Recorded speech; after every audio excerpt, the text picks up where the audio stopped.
welcome. We're going to have a magical show today. We're going into some wizardy stuff in Gridworking Game of Earth, missions in England with my friend Raphael, longtime member of PsionicLeague and big timeline shifter. And so give him some love and some welcome as he's coming out of the Ascension Cave and coming into the forefront and awareness. He's one of the bigger movers and shakers that I know for the Emerald Isles and England and UK and Scotland. So, feel free to write comments and questions. Maybe we'll address them. He's lovely. He's a lovely person. So he's very nice.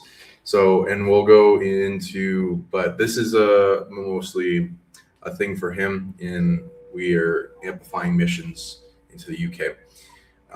Feel free to show him some love as well and connect with him. Okay, so I'm also going to bring forth our spirit guides. We're going to go into setting up some grid work, and feel free to join in supporting the grid as we're going to change the timeline, make things better for especially the UK. We're bringing with us my tiger guide, this rare cranial skull, as well as my newest friend, which is a fox. So they're coming along, and I amplified their ability in healing them back in time when they died, and wholeness, and again, so that they evolve in soul and they can bilocate readily, availably, with no effort. And then they did to these totems I have, and then I train them and give them lots of love and bring them to an astral world. And also we got an eagle friend that's going to go out and scope areas for us and bring all of it's going to help in psychic tracking certain locations. And they, give them a lot of love and healing empathy, and then put them on a huge library of over 500 magic books, and they increase their consciousness and sped up time. Also have this tool that I have not shown. It's a relic unearthed underground, and it's got a little 4-star UFO on it. That's stone, powerful, right at the tip. It's got a dragon type Quetzalcoatl being, an avian with a pine cone. What is it, like a staff? Yeah. And we got a long skull with wings. Dang. Oh, and it's got a Mariposa symbol on its chest too.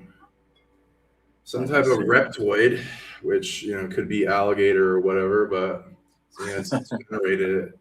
I'll look into it. It seems more neutral and positive. And then the underside is a different long skull. ET with wings as well. Very powerful, and it's got a little handbag in it. Its hand too. And a handbag as well. Yeah. So Jeez. Very potent staff power. Seems to also summon UFOs. So we'll look into that as we make it less dormant. Feel free to trade and support it, as that's one of the ways these artifacts get upgraded as they interact with more consciousness. In commerce, they as long as I clear them afterwards, otherwise they get overloaded. But I do that, so they're totally fine. Okay, next is setting up whatever you wanted to go into, and we can make this a little fun adventure for everyone to go exploring. So go ahead and tell us a little bit about yourself that you felt like sharing. So people, your soul family finds you more as well. And then into the missions you wanted to talk about. You know, it's interesting. I think I had it yesterday. I had a memory come back to me, and it was when I think I was younger than 10. You know, I must have been, yeah, younger than 10, maybe older than 5. And I just had the memory back of being told about what's happening to me now, and it wasn't done with pictures or words. It was just a feeling, and I remember feeling it and being a little bit incredulous about it. And it was like, you know, you're going to have all these connections. You're going to be experiencing all of this. You're going to be like, I'm going to use a word, like a wizard. You're going to have this wizard experience. And I'd forgotten about it because I was a child, you know, and it came through as a feeling in my gut. I forgot about it, as you do, but I just remembered it. I thought, oh yeah, you're right. I do remember that. And it just made me think, you know, here I am, gone through everything that I've gone through as anyone, as any person, but to know that I'm, you know, doing this with you, Sean, and I just felt this, like, you know, I'm here right now. This has been planned. I came into this life knowing I was going to go through all of this, and I was going to do this part of the journey with you. And everything I've done, you know, I think I've been pretty active the last 6 years. I've been working with you. I do consider myself a student of yours, Sean, and everything I've done, Honored. outside of you know, the stuff I've done with you, it's just been involved with you. You know, you've been there. Your higher self has been there. Your entourage has been there. Everything I've done, it's just you've all been there. You know, it's been an amazing, absolutely humbling experience for me. I'm overawed, and most of the times I don't have the words to say how amazing it is for me. It feels so kind of beautiful, and you know, you're trying to get the words out and you can't say them because it's just so beautiful. Just the stuff that comes out, the stuff that you experience, the feelings that come out when the things that you show me, to how, you know, what to do and how to open places up, how to do grid working. It's just been an absolute ride, you know, for me. And I think I've tried to be as honest and sincere and do the work, you know, do the work, get yourself moving, get yourself motivated, and do the work. I mean, I've got shit tons of work to do. You know, I've already got enough to get on with, you know, for next year. I've got so much to do. But this session, you know, I've asked to do it public because I thought, you know, I think some of the themes I'm thinking, you know, might be sort of for people out there as well, maybe experiencing, you know, there's such big changes happening at the moment, especially in the UK, you know, and I wanted something that would really help people, help the timeline, and improve everyone's and steady everyone, you know, because you do get sometimes that this, like, the walls are closing in and they're trying to, you know, the power elite are trying to sort of really squeeze everyone in.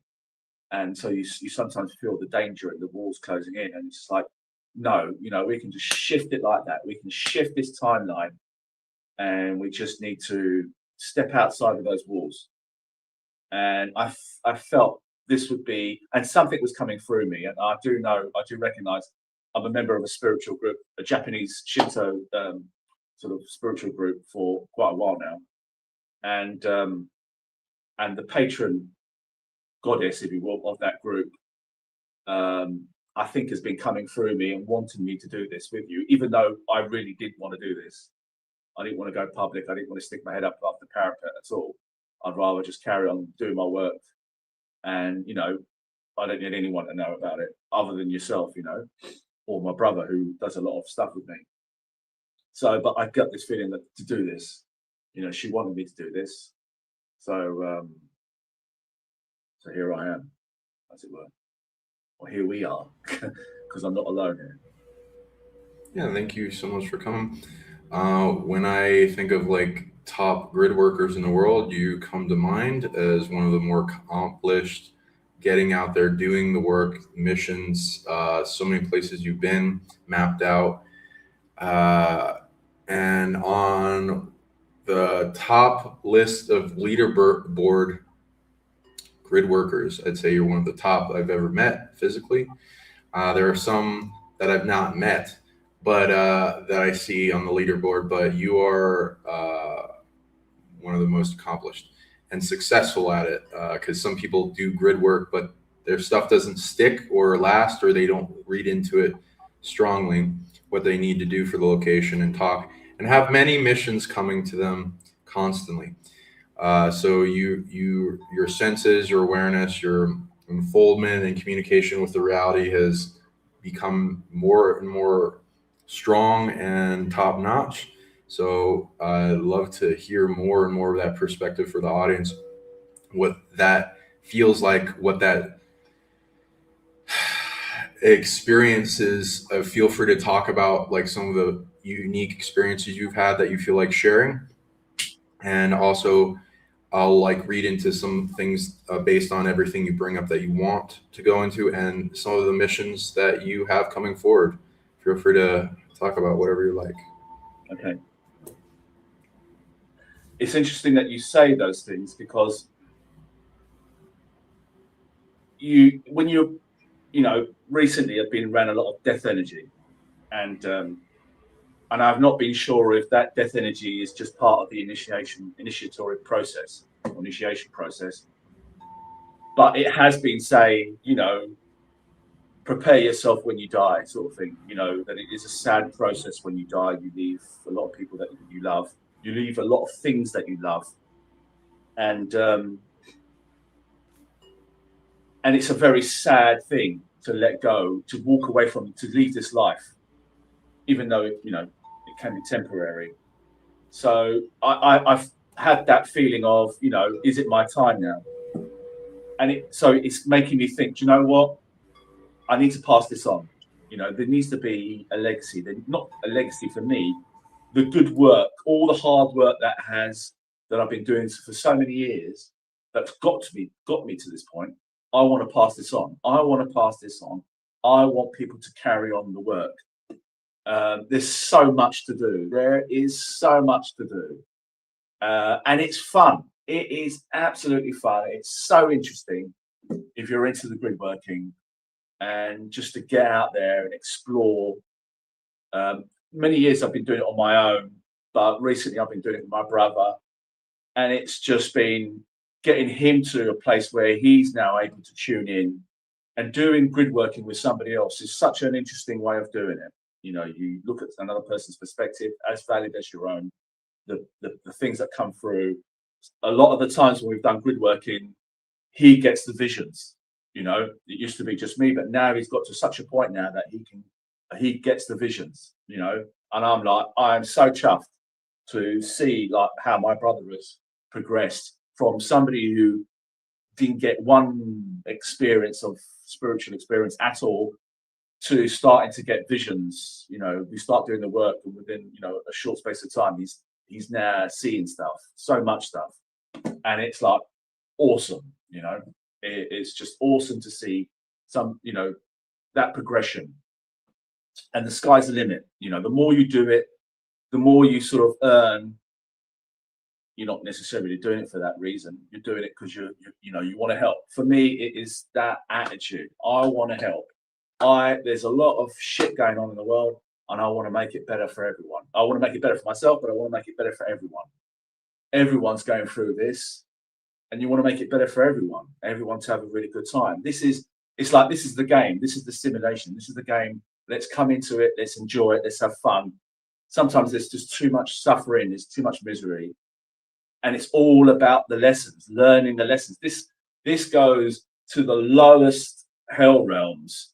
There's just too much suffering, and all it is you just got to learn the lessons and get people to learn the lessons more quickly, and stop messing around with with all the suffering and the torture and all of that rubbish.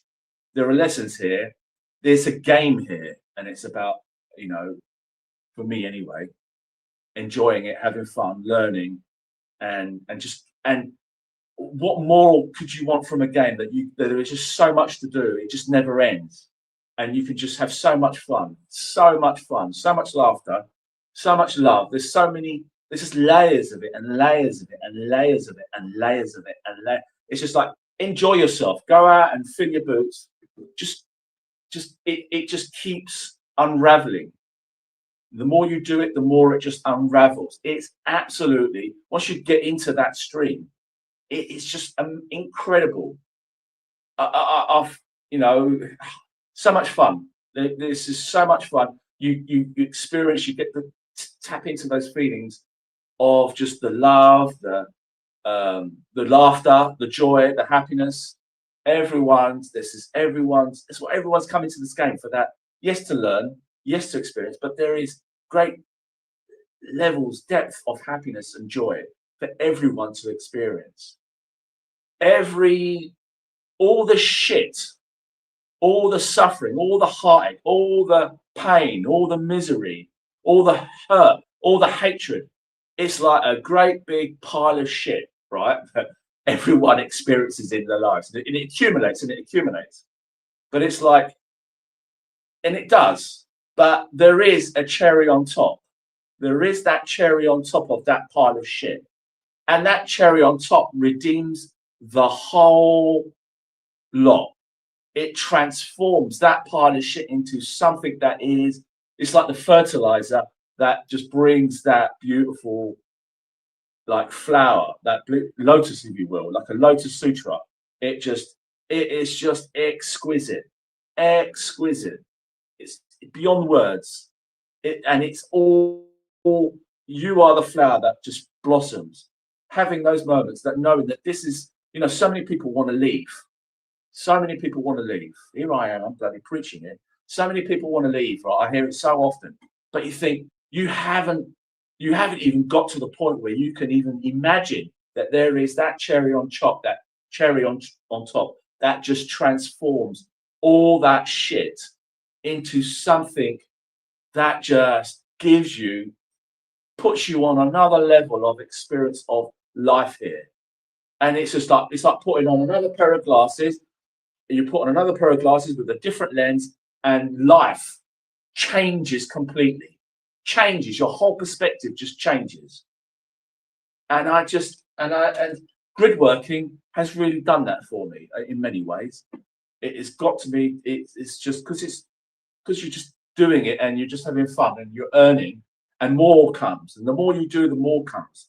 And I've got like a whole list of so many different things, the beings that have come, because as soon as you start getting a reputation, they keep coming. They keep coming to you. They keep asking for things. I think, okay, lovely. Because my attitude is, I want to help. There's things to be resolved. Let's go and do it. Let's learn how to do it. Let's go and do it. Whatever is asked, I'll go and do it. You know. And so here I am. Here we are. Sorry, enough of my. Oh, wonderful. Thank you for sharing that. Preach. It's really a powerful, never getting bored, always exciting game with constant missions that just empowers you and makes the whole world a better place. And as you unite with more and more things, things come to more peace with you, trade all kinds of cool stuff. You learn more about the reality that nobody talks about or knows about. And it's just such an honor with such gratitude just emanating every time I engage with it. I love going to Place of Power, pyramids, mountains, hills, fairy hills, cairns, stone circles, all the star forts,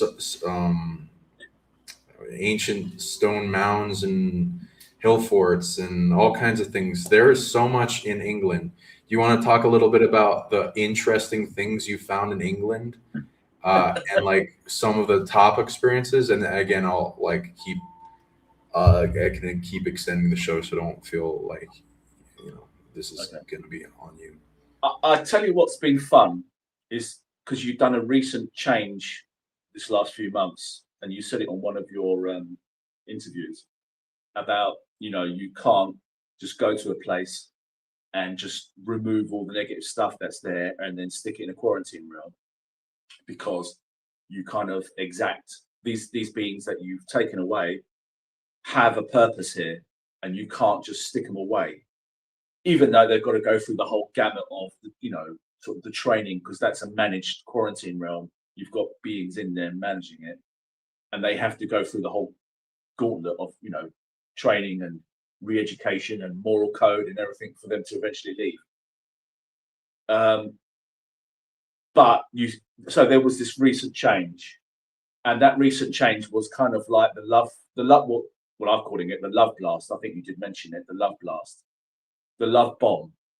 And it was like trying to make friends with the evil things, and giving that love bomb, or giving that love energy to sort of more light realms, more neutral realms, and going to darker realms and going to the darkest realms eventually, you said. Right. So, although, you know, as soon as you start doing it, you get pushed into the darkest realms.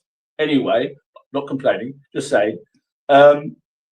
So that change, that slight shift of focus of doing the love bomb, of going out there and just opening yourself up, and then giving, almost like giving everything a hug, going to certain places of power. And, you know, it could be anything from a crop circle. I do follow the crop circles in the UK. They come every year. They're diminishing now, because I think there is an agenda to attack the ones who make the crop circles, and they've got human ones that are being financed to create fake crop circles. So they're trying to push everyone away from the idea that these are real. That there is a higher intelligence, you know, making these crop circles. So I do follow. I've been following for the past few years crop circles, so-called burial mounds. As soon as you go back to the Neolithic, most of these mounds don't even have anyone in them. There are so many places of power in the UK, in Ireland, in Scotland, in Wales, in England. There's just so much here. You can't walk out your door and there ain't something here. There ain't something that not too far away. There is so much here, so many realms, so many portals. And the more you go down this path of exploring it and connecting with, and knowing how to, as you show me, how to open these places up, how to first, you know, ask permission, because there's a lot of fae here. There's a lot of fae. There's a lot of elves. The two of the Danen, or the Tuatha de Danann, are very much, I mean, they're all over the world, but they're very much, you know, here, underground, as it were, doing the crop circles. There's a lot here, and if you've got the right attitude, because you want to help, you want people to be happy, and you're prepared to help, then it will come to you. It will come to you. You know, Sean is a great teacher. It will show you how to do these things. If you want to do this, you'll learn very quickly, and get to a place where you can just keep. You know, Sean will show you certain locations. You can go and do those. Like what I did, once I started realizing, hey, you know, there's lots of locations that I know that could do with a bit of grid working. Went and did them without, you know, Sean asking me to do it. And then you get to a point where you now start getting things coming through requesting you to go to these locations. Please go here, please go there, do this here, do that there, without even speaking to Sean, and start doing the work. And now it's just like so much of that is just now, it's just now 90% of that is just that coming through, requests coming through. Please do this, please help us with that, please do this. And each one is something different, something new. You learn all the time. Who doesn't want to do some sort of level of energy, spiritual work that just brings happiness? happiness to everyone that you're doing it for, helping even things that come and attack you, because that was part of the love blast. I had so many negative things coming at me. The yes demon was coming at me.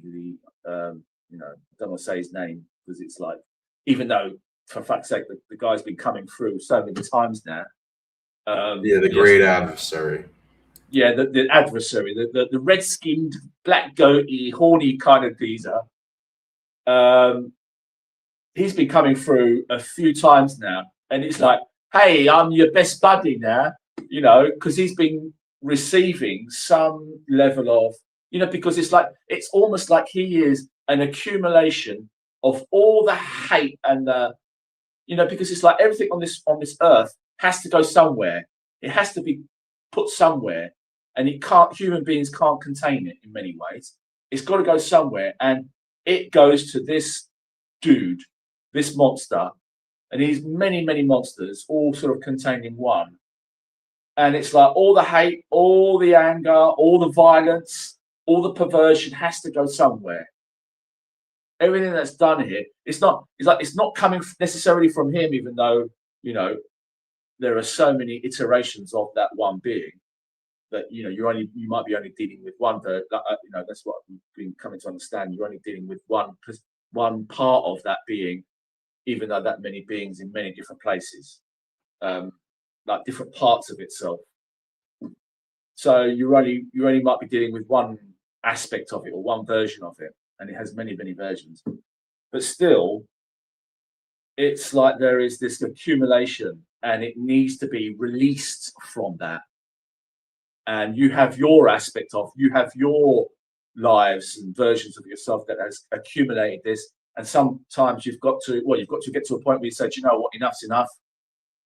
I'm taking it all back. I'm just going to, remove this, take this back, ask for forgiveness, purify this, release this accumulation. Don't let this dude carry it anymore. Don't let him carry it, but release his burden. Let him return back to his original blueprint, if you will. So that, I think, that sort of little realization of, do you know what, maybe we're looking at this from maybe the wrong perspective. We're thinking that it's coming to us, even though sure there are things that are coming to us and attacking us, but you can find remedy. You can befriend them. It doesn't have to be so confrontational. It doesn't have to be like a clash. And I think this slight change of perspective now, your last session, Sean, with that English lady, the vision questing, Cthulhu came through, and I was like, fuck, hang on a minute, like I couldn't even react. It just came through, and the old tentacles were blah, blah, blah, blah, this, and I was like, fuck. And it was like, I didn't get a chance to go, oh, higher self, like, do we need to put a trap on this just to defend myself? But he went, hey, I'm not the bad guy. I've got some things of yours. I'm going to give it back. And others, I've got things of others. I'm going to give that back as well. And I went, oh, okay, thank you. And it was like, there is this now almost like an amnesty. It's kind of almost like an amnesty. That it's like this is the game. We come into this game, this like simulation, right? This is in my mind. This is how I'm kind of trying to get a perspective on it. And it's a game, but you can get so deep in the game, our minds get wiped. You can lose yourself in the game. And it's kind of like that initiation, the Jesus initiation he goes to hell for 3 days. He allegedly dies, goes into hell, and and what does he do?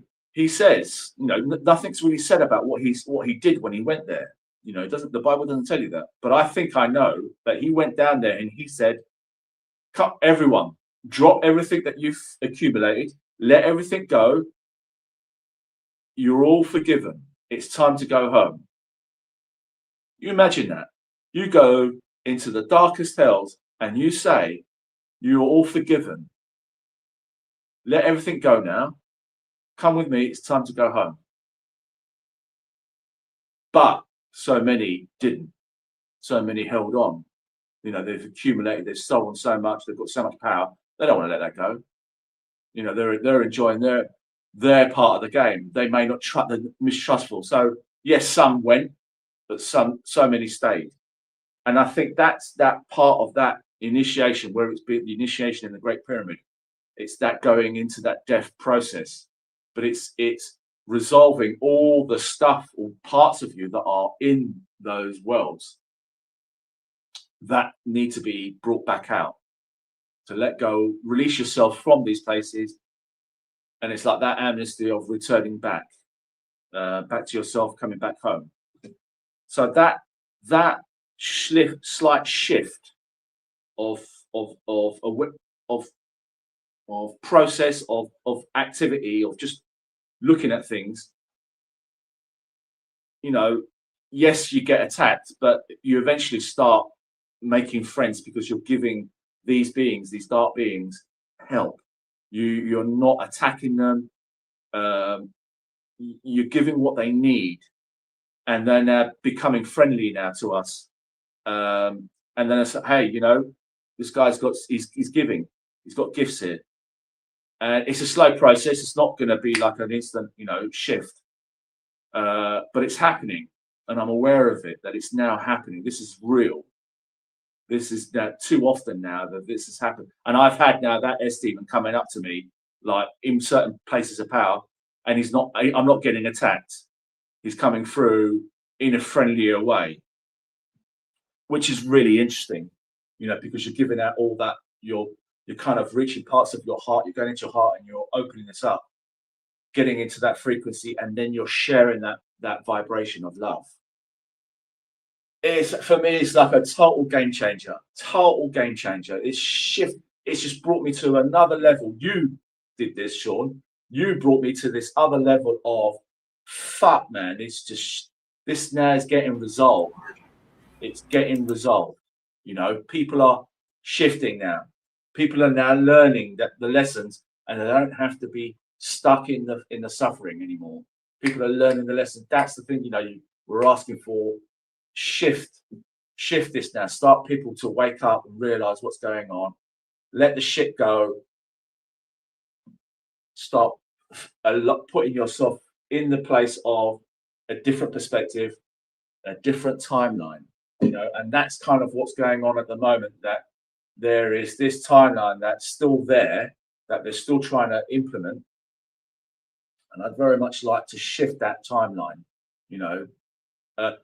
But it also, there is a conversation with these guys. You know, I have somebody who does go to a Shinto shrine. I do have my local shrine. I do go and pray. I do have a conversation with, you know, with God, with the big G. And now in that conversation, you're now getting the so-called power elite coming into that conversation, getting in the way of it now, and actually saying, okay, well, you know, it was shown to me like a pie, and that pie has like segments, and certain beings have control of that big pie. You know, the big you know, creator, the prime creator of the galaxy, or prime creator of the universe, God of the universe, whatever, only has had so much stolen from him. Things that have come outside, coming in, have come in and taken things. So many things from outside have come in, forced their way in, or somehow got in. So this game is just not so black and white as we think it is. It is a lot more grayer. There's a lot more levels to this, and it needs a kind of like a conversation. It needs a negotiation. There needs to be a conversation, and I'm becoming now aware of that conversation. It's not about, you know, throwing all, you know, we win the timeline, the war, and the nasties, they can go fuck themselves into the darkness, fall into the abyss, like, you know, from Lord of the Rings, fall into the abyss from whence you came. No, that's not the game. Everyone has come into this game. Everyone has come into this game not as they were. We had an original blueprint. Yes, shit goes south. Doesn't mean that you're gonna have to stay in there. We all get a chance to come in, play the game, and come out. You know, but not even come out. It's almost like keep playing. There is just so many. We haven't even touched the depths of this game. There is so many, so much to explore, so many things to integrate from the light realms to the dark realms. It doesn't have to be a conflict. It can be a cooperative. Everyone benefits. It becomes a win-win. Everyone wins. No one needs to suffer. Everyone can win. I know there has been some dark shit that's happened out there, but all of that can be resolved. All of it. All of it. No one is irredeemable. Everyone came into this game not, with a pure divine blueprint. No one needs to stay in the game and suffer. Wow, well said. Nice. Absolutely agree. Yeah. I'd come to peace with all those beings too. And part of big winning the game and transcending of suffering and evil is becoming aware of how it works and understanding it, and then coming to peace with it, even your greatest enemy. Now, there are certain things that you got to do, especially if they're insane, but they're usually fractured. So parts will be insane, and then you can resolve and build up your abilities to make it so that you're dealing with more sane aspects. And then all the beings like the S-Man and Lovecraftian mythos beings, it's they're usually hired by Earth or the universe for various purposes. They're seen as a lesser evil. They're protecting from worse evils, invading. Yes. And so also understanding light, neutral, dark, and evil, and dark is different than evil, and that the dark is usually what's hired, and that this reality isn't a vacation world. It's meant to bring people to greater lessons. This is for the audience.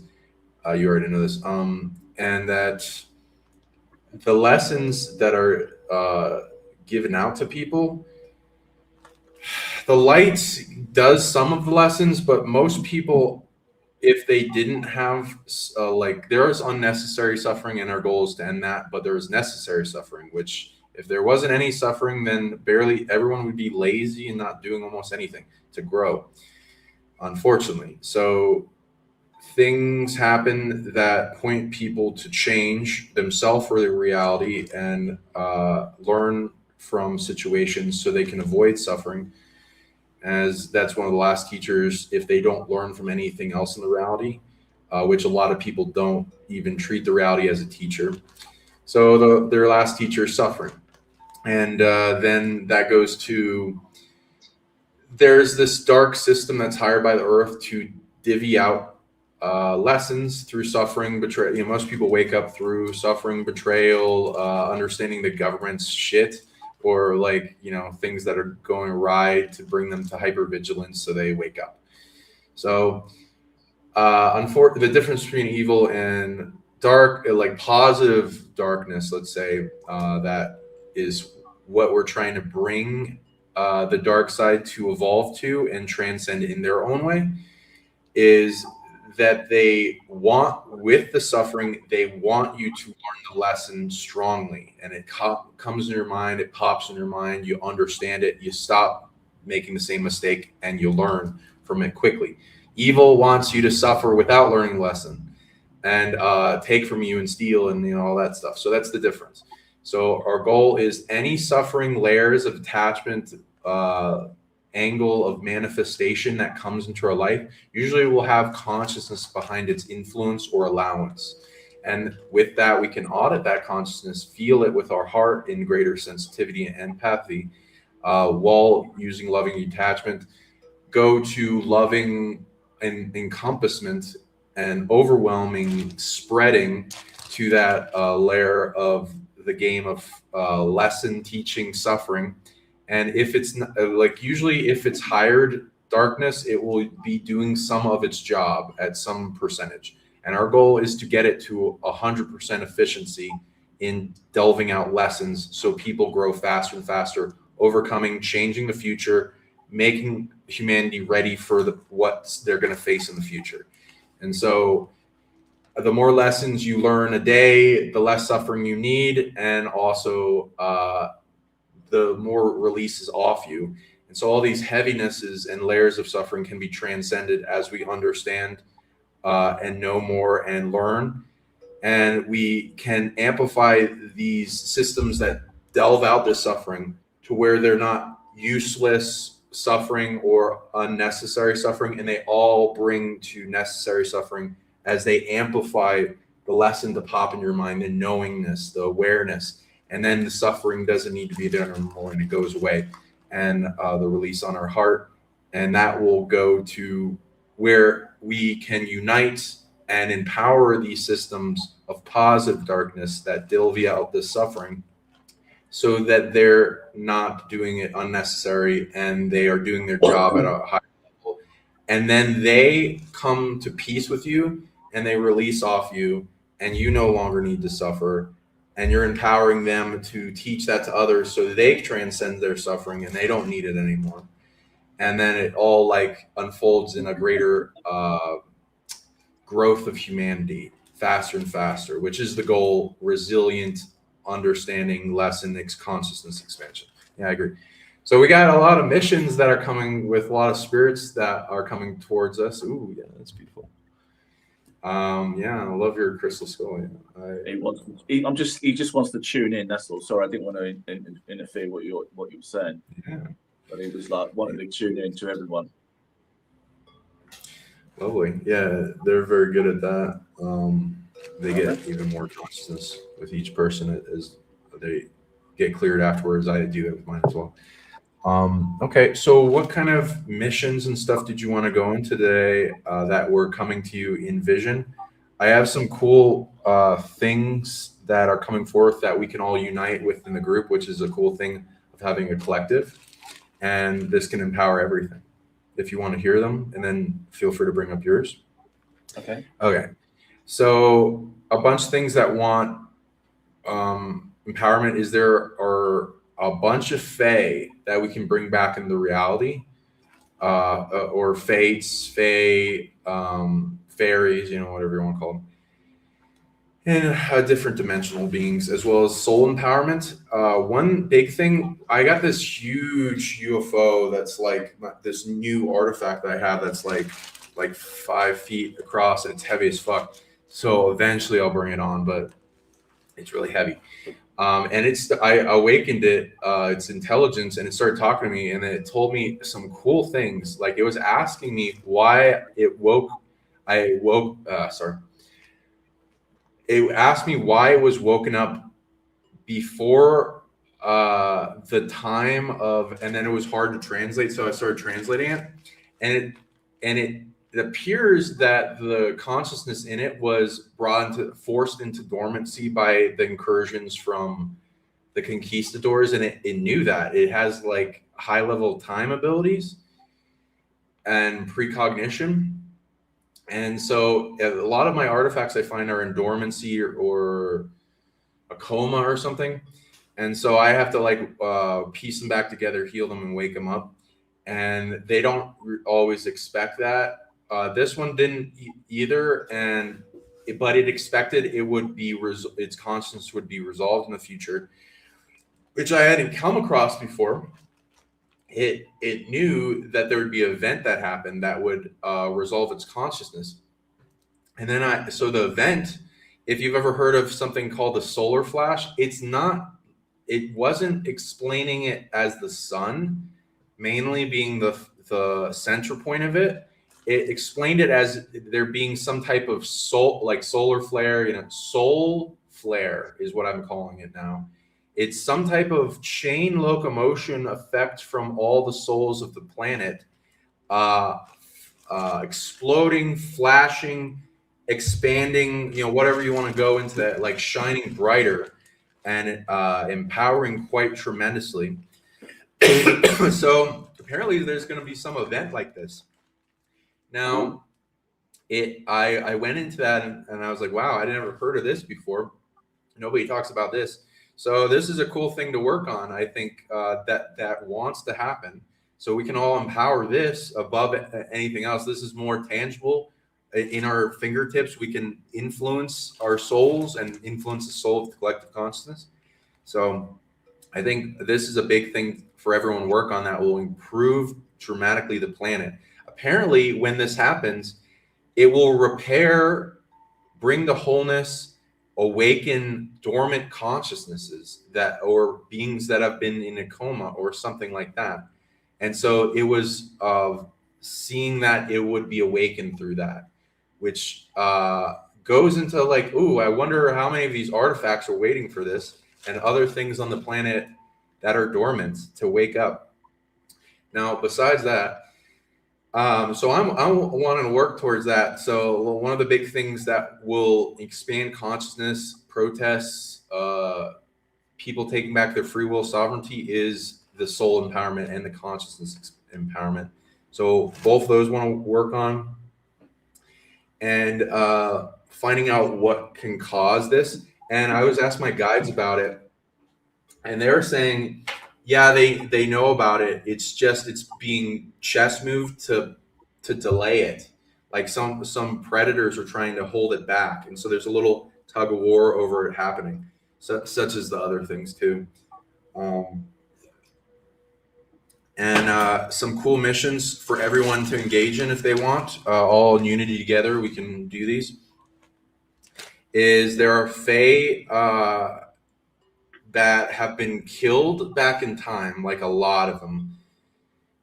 There's like quintillions, let's say, different consciousness of Fae that were mostly around the fall of Atlantis, destroyed in consciousness. And their species either extinct or near extinct. So we can actually all unite, and there's going to be a place of power we're going to track that is very powerful in time and space. And Raphael is going to find one of those with us. And this will go towards this remedy. So we can all unite in this. It's essentially where we go back in time with a high level of collective consciousness, kind of like a multi-hand octopus type of, or whatever, Vishnu kind of thing. Remedy, saving beings from extinction back in time. That's like a spatial time saving, transporting to the future, to a point in time they're more safe, which is now. And they'll be coming in at a high level, quintillions of beings back into the reality, which will make the structure of how well managed this reality is much better, and more beings talking to people. So we're going to get on that.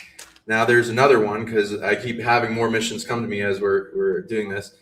Quadrillion beings, which have to do with the Magick elemental dimension, which is kind of like it bleeds into this one. It's like I call them elemental dimensions. That like the Jinn will have their own kind of fiery kind of place. Fire elementals, salamanders, undines. There's all these kind of elemental dimensions. There's ones for each type of energy. They're not all doing that well, honestly. There's been wounds. This one's not doing very well. It's been invaded. And most of the beings have been devoured, unfortunately, back in Atlantis fall. So the goal with this is, if we all unite, we can prevent them being devoured back in time.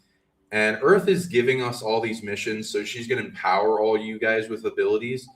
A lot of it in the heart and the solar plexus you can amplify to make feel safer, to amplify the generators. If you so choose to be a part of this, you can snap your fingers and agree. And then we'll all unite and amplify how fast this goes. Preventing, of course, us by ourselves can engage in this. This just makes it faster and less straining on us. And also Earth will empower you with multiple abilities, especially having to do with this. And then you become one of the more potent beings on the planet that can do this kind of thing. So preventing, devouring, what is needed back in time, anti-cheating ability. So being part of the anti-cheating collective, and uncreation engulfing ability. So it's like a defense. So we're putting a defense around the magical elemental dimension with uncreation engulfing everything coming at it. And that's trying to invade into it all the way, and then spreading all the way back to the apex predator motivation to do that until all the motivation's gone. And that these beings want to stay in that period of time. So this is just going to collapse a whole bunch of negative timelines that don't need to exist and bring back a large percentage of the magic back into the world. And it's going to be a little Mandela effecty too, because apparently it's okay. Like, which somehow it's not going to create a paradox because all these beings are also magic. So they'll be part of the management of that. But it might be a little weird because things are going to change when that gets done. Now, next one, there's also a quintillion of beings that came forward in a weird concept of time. It's like a mission to save them. And these beings are the main consciousness of places of power. Now, these places of power are captured and devoured. It's kind of devoured. So place of power, how they work, they emanate from the core of the earth all the way to the surface and even into the sky as like a pillar that then network connects like a web to others. And they many beings that know how to create a place of power, humans can create place of power, dragons, gods, all planets can imprint place of power, stargates, stars, I've even, so little octave chakras, they're every 2 blocks or so. They're all over the place. They are usually created when there's a nest of a being birthing something powerful. So like ant hills, bird nests, trees, bushes, burrows, all this will have places of power in them. Not every animal, of course, but like, when they bring in a powerful being, it usually creates a place of power. Or the birther itself is powerful enough to make that awesome. And there will be elemental things. There's a chakra overlay. There's all kinds of stuff. And it becomes a little axis panel for the grid. So there's about quintillions of places of power that were captured and devoured back in time that want to be saved. This is going to take also, we're going to find this time space location in England to amplify this so it's easier and empower it. But it essentially needs, these don't want to stay in that present. They want to go to a time that's safer because they're going to be hunted anyway. So they want to be time and space relocated, camouflaged, and then uncreational defense of all incursion, targeting, and attachment coming at them. And then they'll be brought back to this moment. And like a quintillion little place and little and big place of power will come back into existence. Cool. Now the next mission, trillions of beings. It's gods. And when I say that, lower G gods granted authority, usually earning it. There are evil gods, but they steal their divinity. It's not the same. They are getting imprisoned back at time in the fall of Atlantis. They want to be us to support them going back in time, preventing imprisonment, mostly on creation, and then imprisonment proofing, like immunity, defense around them, and then they can continue their work. And this is all going to be granted by Earth. Okay, so those are the missions. So go ahead and go into what you wanted to bring up, and then we'll start tracking those back, and to give people a kind of understanding of this as well. We'll start with something a bit lighter. King Arthur has been in touch. He said, "I've got something you might like." I know we did something for him recently. You sent me somewhere up north of England to go, and I think it was a hermitage to go and grid. And I think it was like some sort of initiation chamber in this cave that was connected to him. But he did come through quite strongly. I mean, this was last minute. You know, I opened up. I had a few things that I was going to speak to you about, but he came through yesterday, and so he had a request, something that he thinks that we might like. Okay. Did you give me any more hints on that? Is it likely going to be a place of power? What do you think?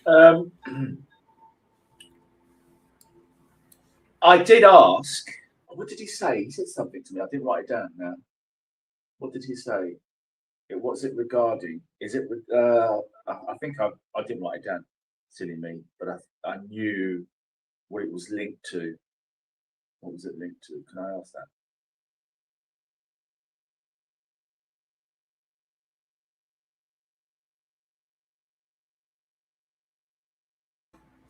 Is it to do with?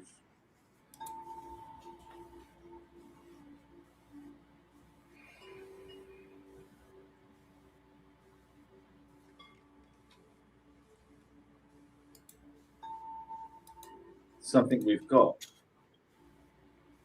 something we have. Like what?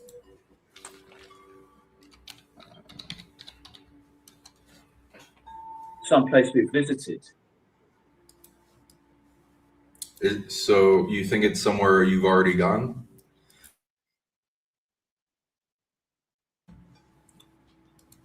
Or a new place? Is it a new place? I'm getting a no.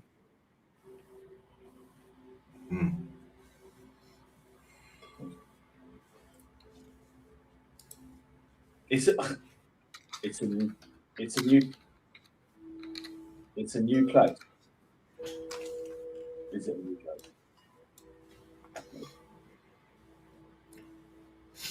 Give us a clue. Remind me what was told me.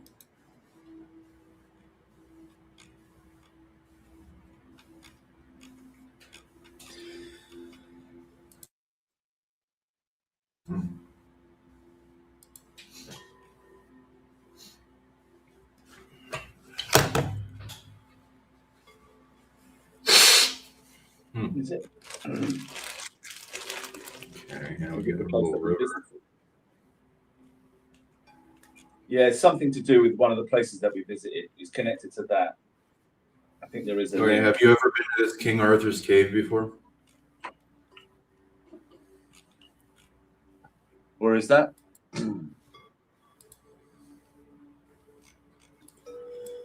Around here. King Arthur's cave. I think I've got it as I think I visited the area, but I never actually went there. That was quite a long time ago. Okay.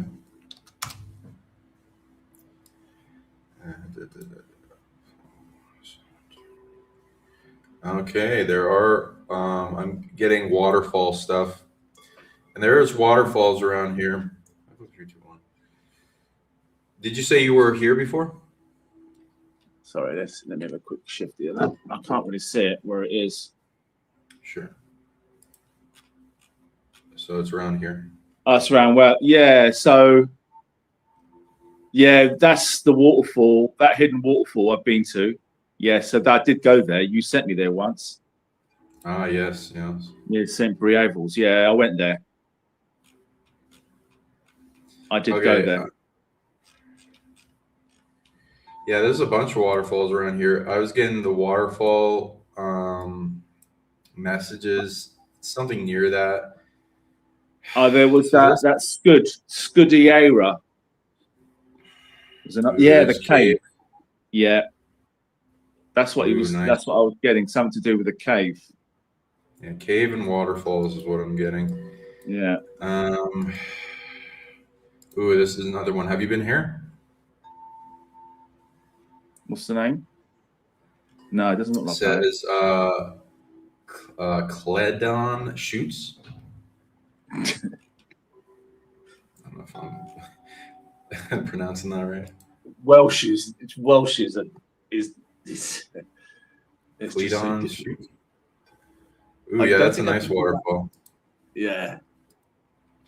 Ooh, yeah, look at that. Waterfalls. Do you know, when we went to Ireland, I only started to learn about waterfalls.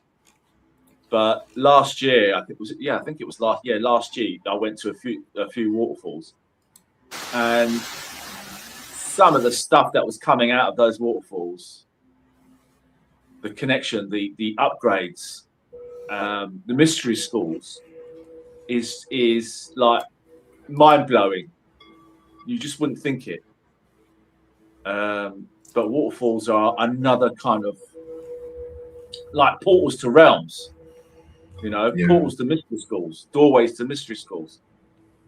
Oh, yeah, It's I'll just see everywhere. rainbows around them all the time. So they're like portals. But like you can make this is also going to be a big relief spot too. A lot of waterfalls are great at that, which means they will take big weights off your shoulders. You will feel amazing. You feel like a new person, especially if you honor the place. Some places, like I went to Quetzalcoatl's Portal, they have a Yeah. waterfall, and I had it was there were dragons there. They were a little not liking humans that much. Right. They so I needed to get down like on the ground and pray and really honor them, ask for forgiveness for my species, my lineage, past lives, and who I Yeah. am and myself, and Yeah. sorry for every negativity, every harm, every loss, every theft, every wounding, every death, any just cover everything. Even like ask for forgiveness for others. If you didn't even do it, it doesn't matter. Do it for others. Get them impressed as much as possible in being humble and thankful. And because like that's some beings I find, especially around Mexico City, oh my God, a lot of the place of power are really pissed off at humanity because it gets haunted like crazy. Yeah. So some places, have been through a lot, you want to do that for. I'm not reading you technically have to do that here, especially you're being called there, but just something so people know. And if you do that and are like honoring them for that amount of time or like a few minutes on the ground, asking for forgiveness, that can open up more doors than anything else that you could have done. And it will start trading with you, taking big weights off your shoulders. It feels amazing. And then what the waterfall can do. What's the name of it again, Sean? Yeah, here it is. I can't see it on your screen. Polydons. Okay, I've only so with got that, half screen. I can't see it properly there, Sean. Sorry, mate. this right here. Yeah, I'm only getting a half screen. I'm not getting a full screen Oh, really? of the. Let me see if I can fix that. I don't know. It's no, Cledon Shoots. yeah, there you go. There's also I'm gonna look because it wants you to go to a few. So a little waterfall excursion, 1, 2, at least 2. Let's see. There's Molly's water. Oh, that's a little farther now. Not looking for I shall have to wait till summertime. No, you don't have to, but you can. Yeah, I fucking will. Yeah, get really cold, Just Fucking have like cold, yeah. Do you know, I went summertime to one in Wales that you sent me, and it was summertime, and the water was. I went underneath the waterfall. It's one that you could go underneath it. Fucking cold.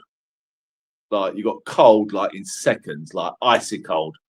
So you try and do that during the winter time or even autumn or spring. You've got to be careful. It will fuck you up.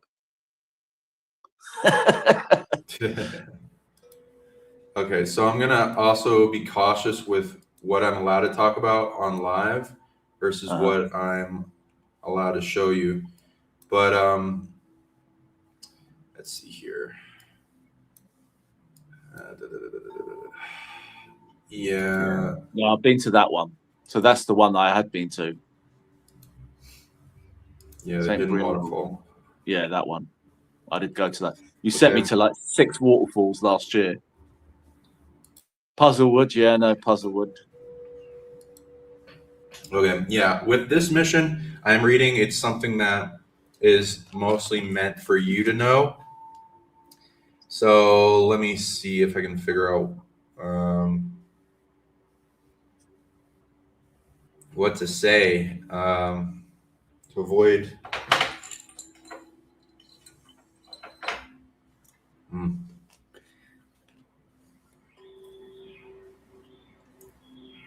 Okay, how about this? We do a little bit of the missions. Can you bring up? Can you bring up the missions that you want to go into? And I'll read off the ones that are okay with being public, and then we'll end the stream after that, and then we'll do the rest of your session. Does that sound good? So you want me to talk about the things that I'll just go over the list that I've. Yeah, go over the list, and then I'll bring up the one. I think there's something I'll talk to do about the with ones that are allowed to be made public. I think there's something to do with the goddess Ereshkigal. Can you talk a little bit about her for the audience? She is a Mesopotamian goddess of the underworld. She's got quite a fearsome reputation. There is that story of Inanna going down into, essentially it's the death realms. So it's quite dark in that regard. And she came and visited us. She sat down I've got a chair near my bed. She sat down there, and I saw the sort of funnel of energy come from her to me, and I saw her there, just sitting there, just literally like this, just sitting on the chair, just sort of watching me. I didn't ask who she was. I just saw that, and I was like, okay. And then I think about a day later or whatever, I asked my higher self, who was that? And I was told, it's her. I was like, okay. And then I think I was at my shrine, and something said to me, I heard you were visited by goddess Ereshkigal, and I went, yeah, I did. So it was confirmed the second time. Somebody had told me, somebody had mentioned it.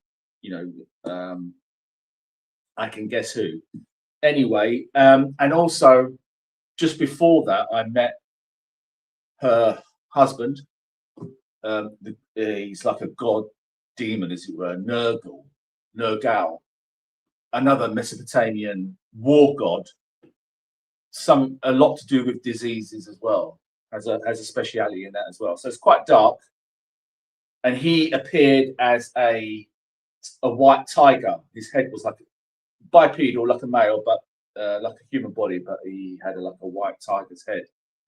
And I think I was out on a walk one night, and I was, doing the old love bomb, and I just saw him sort of standing just to my right, and I asked him, who he is and why he's here, and he said that we're related. There's, I think we're like half brothers, and I think he wanted, one of the things he requested was to be part of the shrine that I go to, the Shinto shrine.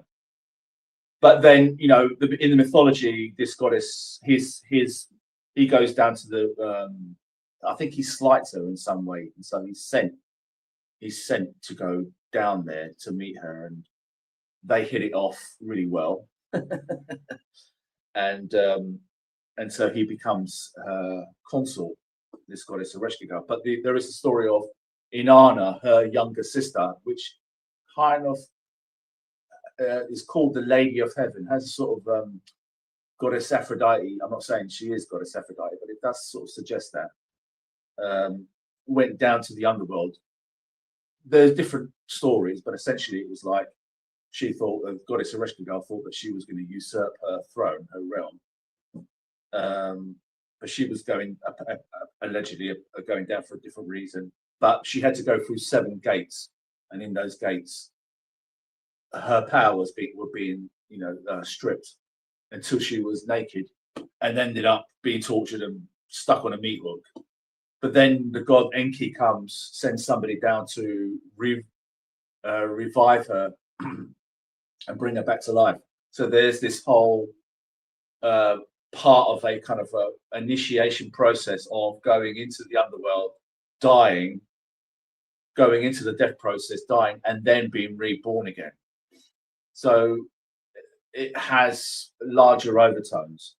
But I think, and then a little bit after that, I woke up one night having to go to the toilet, and there's a lioness there sitting there on, watching me, and I knew it was hers, and I was like, "Nice pussycat, don't eat me."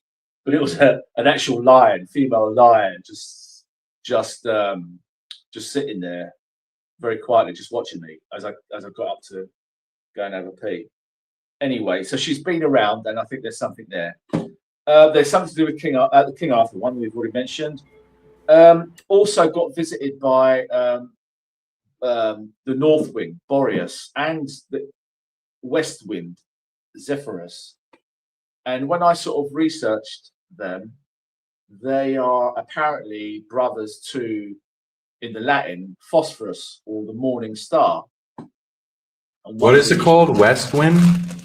The West Wind is Zephyrus, and the North Wind is called Boreas, or I think it's the way you pronounce it, Boreas. And I did see him; he did show himself like a sort of like an angel with blue robes, very blue, like he's like a sort of like a god of winter. In some mythologies, like a god of winter. But he is the North Wind. He's the cold wind, the very, very icy cold winter wind comes through, and he did come through, and I think he's got something. He's got a request there, I think, as well. He also did request to be included in the shrine, the Shinto shrine that I go. I have to go to my shrine. I have to formally request. Normally, when that happens, there is assignments there. They only come to ask to be enshrined because they have requests. Normally, there's missions to be done. So I did get the feeling there was something that was being requested there. Oh, the Greek god?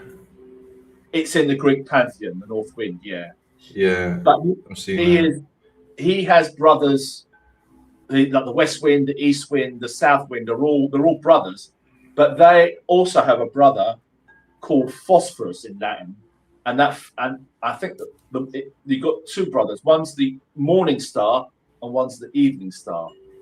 And I think the Phosphorus is the morning star. So that's that one is willing to be talked about publicly. Can you go into that one more? Like, how did that happen? What did you get from them? That's to do with Lucifer. So I met the last few years, not recently. This was the last few years. I met this guy in a sort of a dream. Tall bloke, blonde hair, wearing a white toga. Didn't fucking trust the look of him. I knew he was an angel. Didn't see the wings, but I was like, got the high cheekbones. That it was just like, I don't trust this dude. Yeah, you can't trust those high cheekbones. No. Those fucking high cheekbones, man. It's like civilizations have fallen without a blink, kind of thing.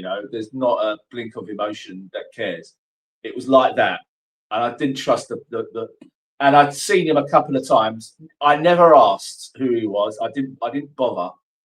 And only recently, the last sort of month, somebody, back in my ears just saying, that was Lucifer.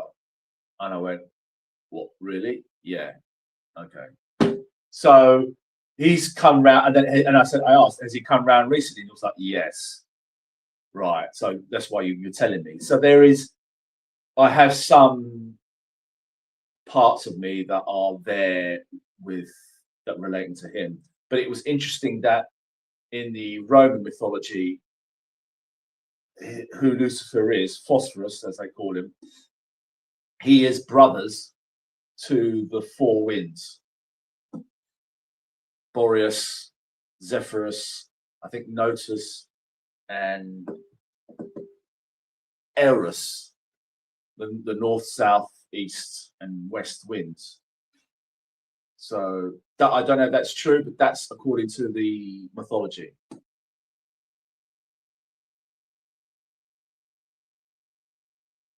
And how did that one come up for you?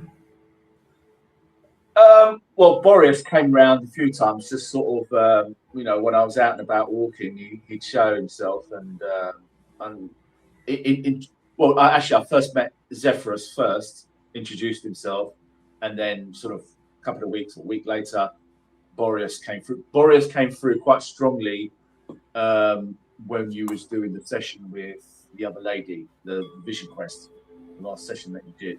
He came through very strongly. Nice. Interesting. Also, Queen. Oh, go on. Sorry. Yeah, we can go into Queen Maeve. Just wanted to go into this one because it was okay with us talking about it, which is lovely. Nice. So, what did they give you any hints on what they wanted to do, or did they just show themselves? Like, I have over time offered to assist. I've been to places and the winds come through, and it's like, there's a request there without really knowing fully. And sometimes when I've been to certain places and the wind just has come and hit, and I've just opened myself up, and it's felt like it's just like, open up all your portals, all your sort of, let that. It's like magic wind just blowing in.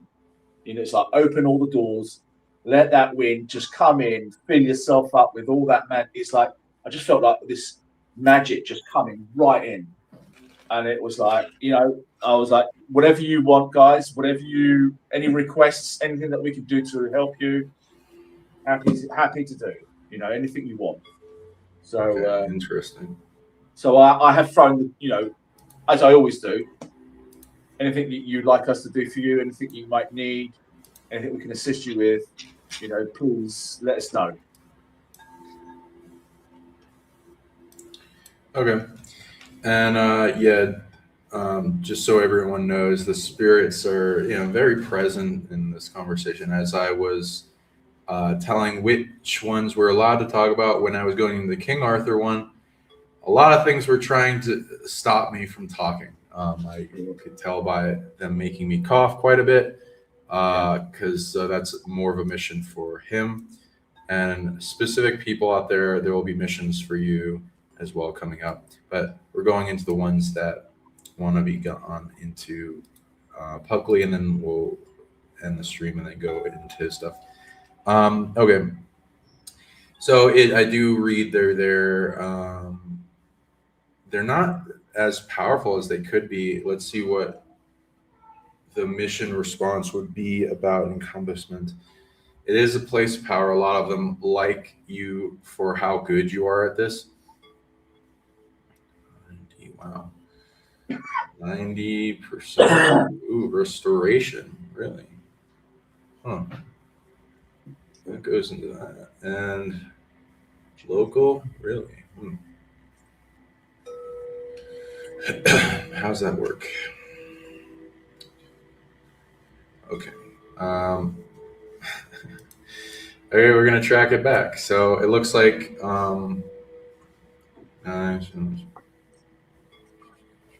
yeah. So the being has had parts of them stolen. Yep. Yep, that's mostly what they want to do. And I'm tracking that back. And it goes back to London, of course. Let's see here. Anyone ever noticed these two, highway circles that goes into kind of a prison thing? The north-south circular and the M25. Third one kind of around here. Okay. But whatever, let's see what it tracks back to. Do they need to be gridded? I have gridded them with my Pro. Yeah, I mean, if you wanted to resolve the highway magic circle ritual thing, it's dropped in power quite a bit. I'd say in half. Mostly because it's trying to be re-empowered, Right. but it's stolen authority that's keeping it going. Is it the outer ring or the inner one? Both are at half. Okay. Stolen authority has to do with Earth. That's the remaining amount. Yeah. And that goes back.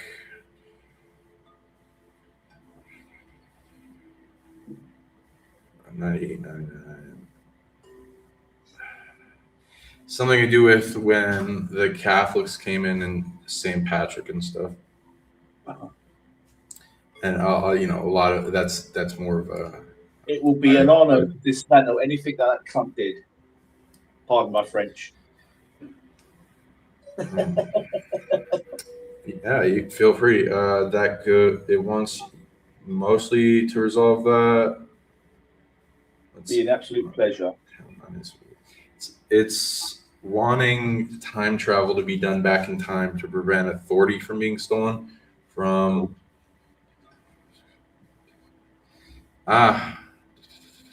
What's that?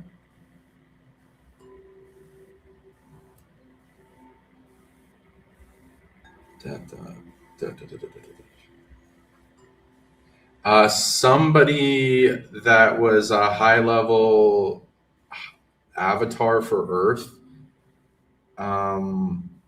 probably some type of magic user, was captured. That needs to be prevented.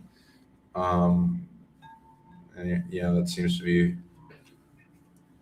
And their soul is captured, so that would be prevented back in time from influencing them not to die and be captured.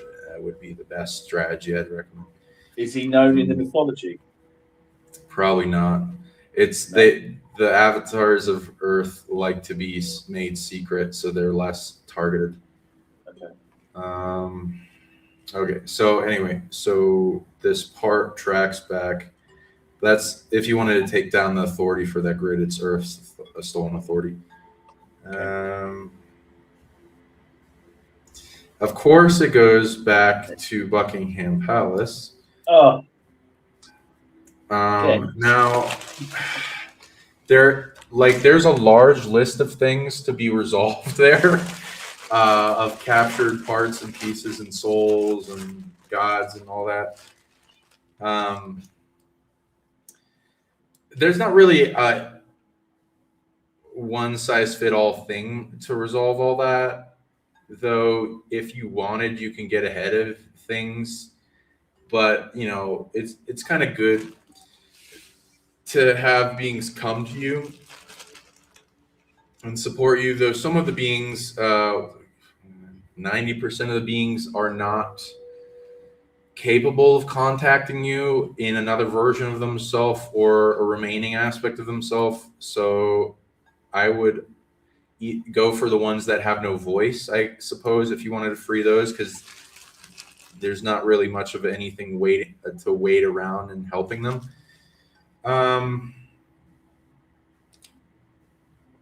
And again, it's a high level prison system, so it's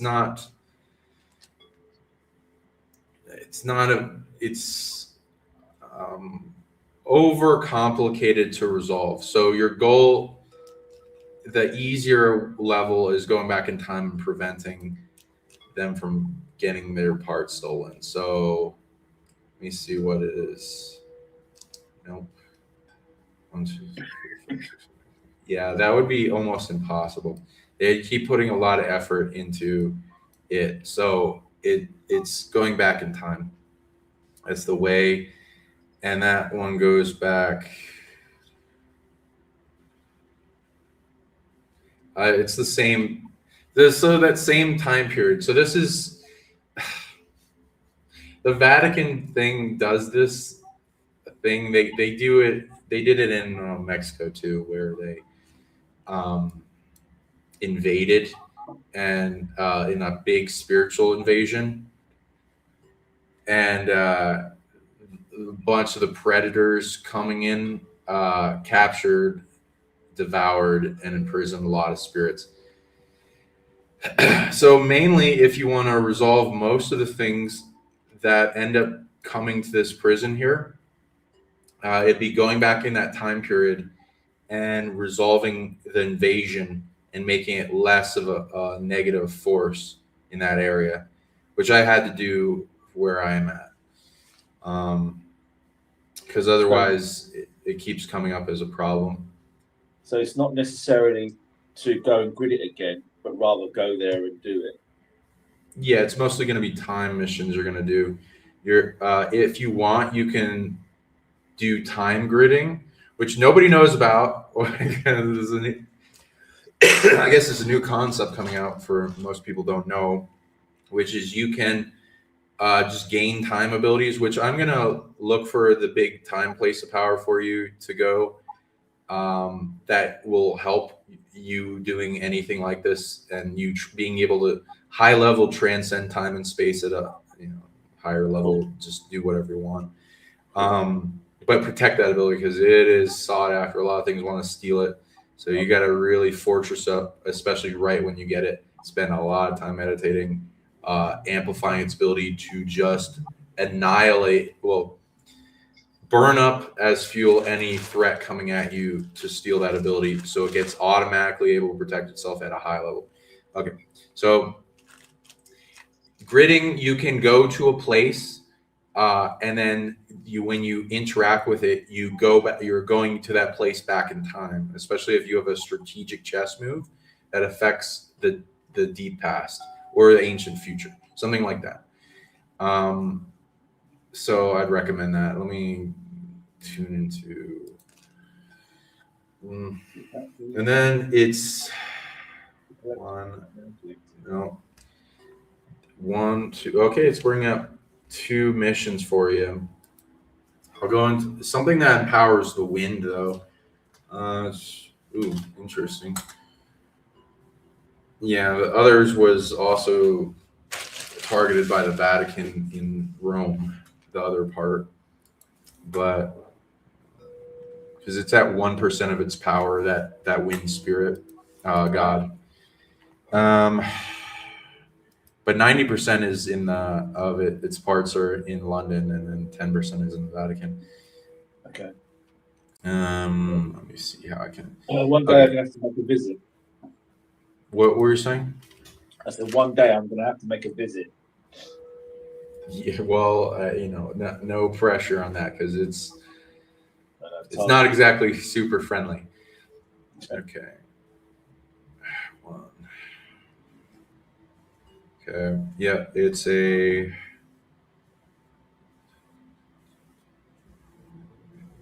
Oh, okay. Hill Fort. Okay, let's go through these and see if we have anything that shows up.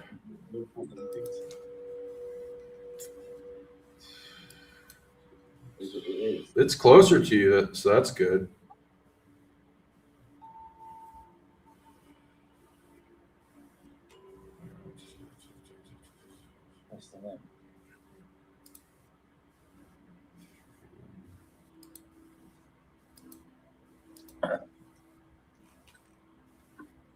No, why isn't it?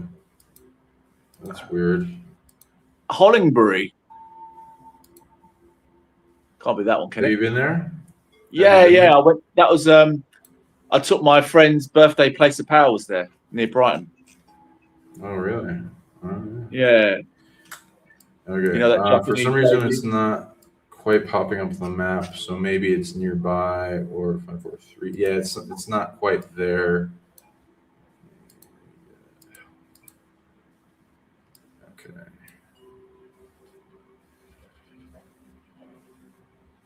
543.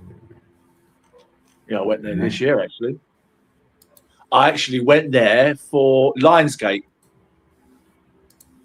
Oh, cool. I went Lionsgate there. It was her birthday. It was on Refresh Lionsgate. my map on the Lionsgate. Yeah. Yeah, went there on the Lionsgate. Okay, let me see if I can fix it. Yep, there we go. I was able.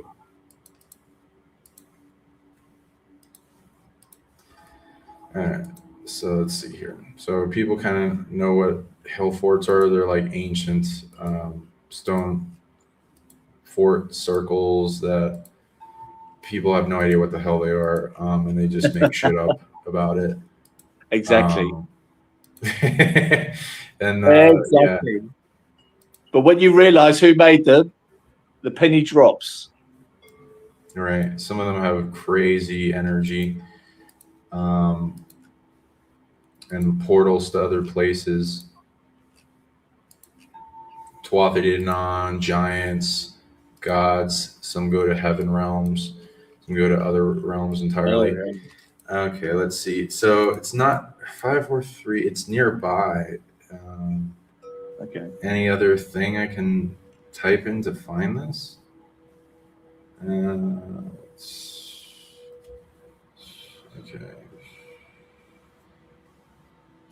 No, it's going. There's a pylon. There's a memorial.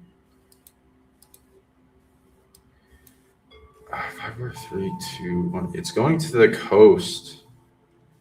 Don't know. Did you go to the beach when you were here? Not my cup of tea, that beach. Got a funny energy, that one. Yeah, I'm not sure.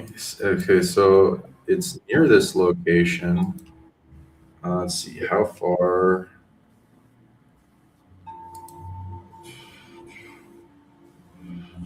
Okay, so at least 10, 5, 4, 3, 2, 1. I am getting it at this beach. Why? What is there? Okay. Oh, yeah. So like this is the time and space place. Really? 5, 4, 3, 2, 1. Wow. Yeah, it is. Wonder how and why and what's going on. Ooh, what the fuck? Oh, there's a starfall. Okay, let me just read that for sure. Enter 5, 4, 3, 2, 1. Oh, damn. Okay. Yeah. Didn't know there was a starfall. Yeah, I didn't know either. Okay. Exactly. 5, 4, 3, 2, 1, 1, This country is just fucking full of it, man. It's just saturated. Saturated, this country. It's just incredible. Yeah, right. There's not enough lifetimes to explore what is the depths of the amount of realms there are in this islands. Oh, right. And so there's yeah, I'm just making sure on if this is the one. It keeps saying it's the one, and that's a cool little grove here. What's the name of it though? I couldn't see the name of it. It says Friends of Shoreham Fort. Friends of Shoreham Fort. Yeah. So for this, I'm gonna mark this on a map for you, and then send it to you. Okay. But essentially, you just go to that fort, Hollingbury Hill Fort, and you like see this little, weird little opening here, and then you zoom in here, and then I'll be there. Yeah, that's a powerful place. I'm gonna send that to you. All right. Wow. Okay, so yeah, I know, right? So it's both a Stargate. Okay. It's a Stargate and very powerful time and space place of power. So that's rare Stargate. Let's see. Does it? Yes. So it's a temporal Stargate. Let's see how that works. I only ran into one of these. Thank you. But it's a time and space Stargate too. So its time encompassment goes. Oh wow. Okay, to the beginning of Earth, and also what? The beginning and end of Earth it can connect to. And then its spatial tech is quite a number of the realms of Earth. No. Okay. I I've ran into a time Stargate before. I haven't ran into a time and space Stargate before. Now, and they're weird because the star that is making them isn't really a normal thing. I'm reading this has to do with internal stars of Earth, kind of making it like the eternal star consciousness, like cores kind of thing. So, okay, so you got that one. So that's so you could go on a little fun adventure, and here's the hill fort for people, which is also very powerful. If you want to visit that, we don't have to go into what that's for, but because it's not necessarily wanting everyone to know exactly what it does, but it's powerful. Yeah, there's all kinds of crazy little hills around, little secrets for people to discover around that. Okay. So with that, that will make it so that it's way easier for you to do all those time and space missions if you go there. And then the wind thing, let's see. How much will that affect things? No. Yeah. Wind magic. Oof.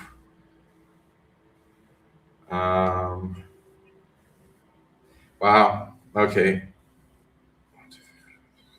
That's gonna potentially, with going to the wind place, you're gonna bring back 1,000,000 wind consciousnesses and also start restoring. Well, you can restore 1,000,000,000 wind consciousnesses. Wow. Now, with that also, your wind magic 1 to wind communication will go up highly. Its ability to heal you, empower you, and also Oracle for it, and something else. Oh, wow. Wow, I didn't know that existed. Okay, it's an ability to create from the wind. Like it's like you're manifesting in the timeline things, but it's also involved in actual creation. Like you're building stuff. You can manifest, you can create, influence outcomes and timelines and shifts and influence. There's a lot of things in creation magic with the wind. So that's what you're going to be gaining from this place of power that will also empower them. 1, 2, 3, 4. It's going to also bring back parts of all well,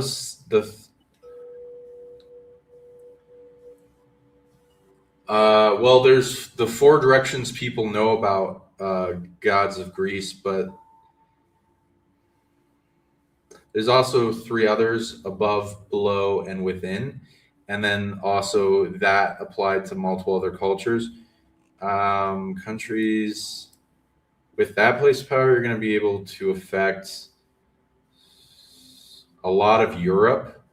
and their wind divinity. So from that place power, you can heal most of them if you want. If you can restore them, and then build that collective. So let's see, what is it?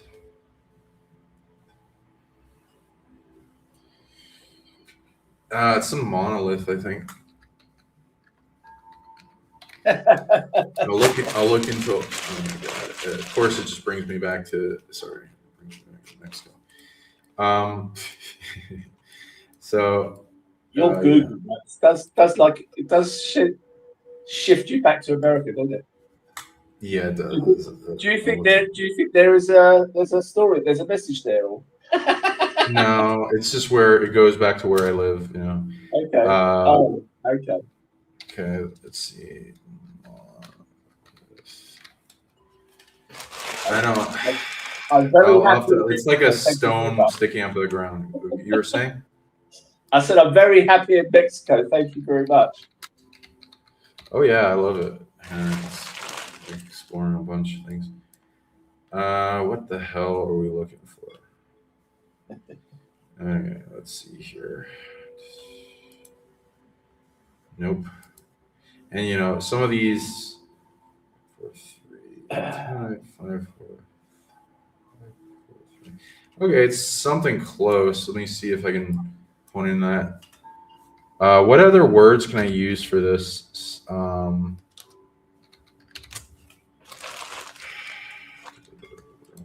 Because I don't want to fucking get businesses that just have stone in them. But somewhere around here, maybe stone circle. Oh, still on the outskirts of London.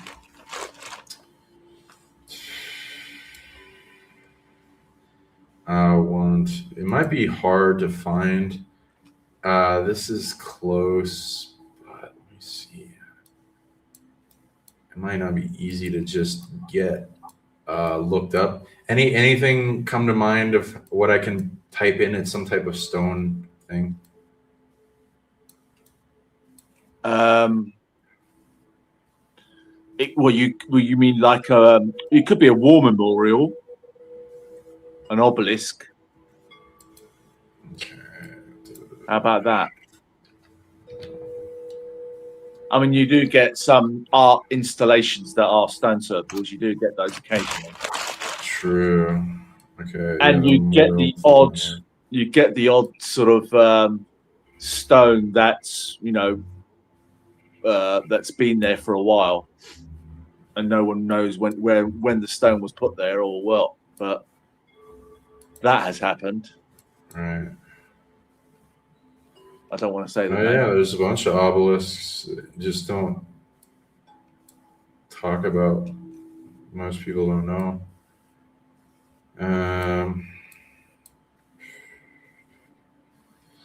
Anything to do with that? 3, 2.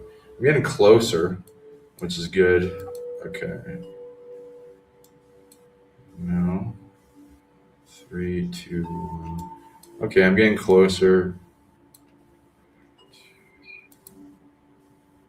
I can hear my brother talking. I don't know what he's saying. What is he saying? He's probably saying there's something around here. He knows the area really well. Oh, he knows this place? Okay. Yeah, he's 5, 4, 3, 2, 1. It's something around this Epping forest. Yeah. What does an Epping mean? Sounds like somebody's gonna say it's this effing forest. Epic forest. It's quite a nice forest, actually. He's actually it's pretty big. He's actually pinpointed certain locations around there to me. He's quite good, actually, as well, my bro. He can actually find locations. He said he always pointing things out. You've got trees as well. You've also got trees. Certain trees are named. There was one there, the Grimstone Oak. So that's sort of somewhat monolithic, as it were. Oh yeah, that's true. Man, these businesses just make it possible to find this stuff. Okay, Yeah, I down hope it. the bottom there. Yeah, the I think, Grimstone Oak. Yeah, 5, 4, 3, 2. Yeah. This is getting close. I hate when they don't have it marked, but let's see. Maybe they. Yeah, normally anything Neolithic or anything sort of old stone, they tend not to put unless it's got some sort of historical value. But generally, they don't on the G maps. They don't put anything Neolithic down or anything particularly old. I'm getting closer around here though. 5, 4, 3, 2. Yeah, much Mountain closer. Camp 2, could be an old 3, hill 2, fort. 1. 5, 4, 3, 2. Roman fort. This pond is close. I don't see anything else around here. It's okay. Well, I'm gonna just take a little look around. If there's nothing, then I guess it will be around that pond. Yeah, it's nothing. What's that circle there? What circle? Tree. Oh, Where this you got thing? you got that, but if you go south, there, that little cluster of trees, is that anything? I mean, I think it's a like cloud, darker on the area. Okay. 5, 4, 3, 2, 1. This is the closer area. Why is there a P here? Okay, it's just park. 5, 4, 3, 2, 1. 5, 4, 3, 2, 1. Okay, this pond. Wow. Okay. So feel free to take a look in that forest because that's the center of it. 3, 2, 1. But there might be some stones around. But this pond seems to be closest to where the place of power is. Okay. And what you need to do there. Okay. 1, 2, 3. You're allowed to do the stack stones. You're allowed to do that, sacred water. You're allowed to do the love overwhelm. You're allowed the depossession stack stones. Yeah, depossession. Yeah. And what else?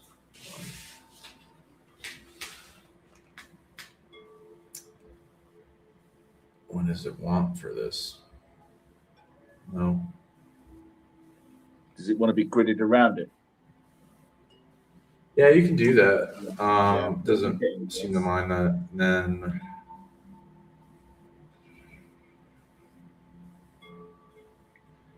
it seems a lot of it, what it's wanting is uncreation of attachment. Okay. It's like 90% on, and then wholeness retrieval, like chain wholeness retrieval for everything. Yep. Anything else? You can. I'd bring like objects of power for wind elemental stuff if you want, and then you can enchant them. And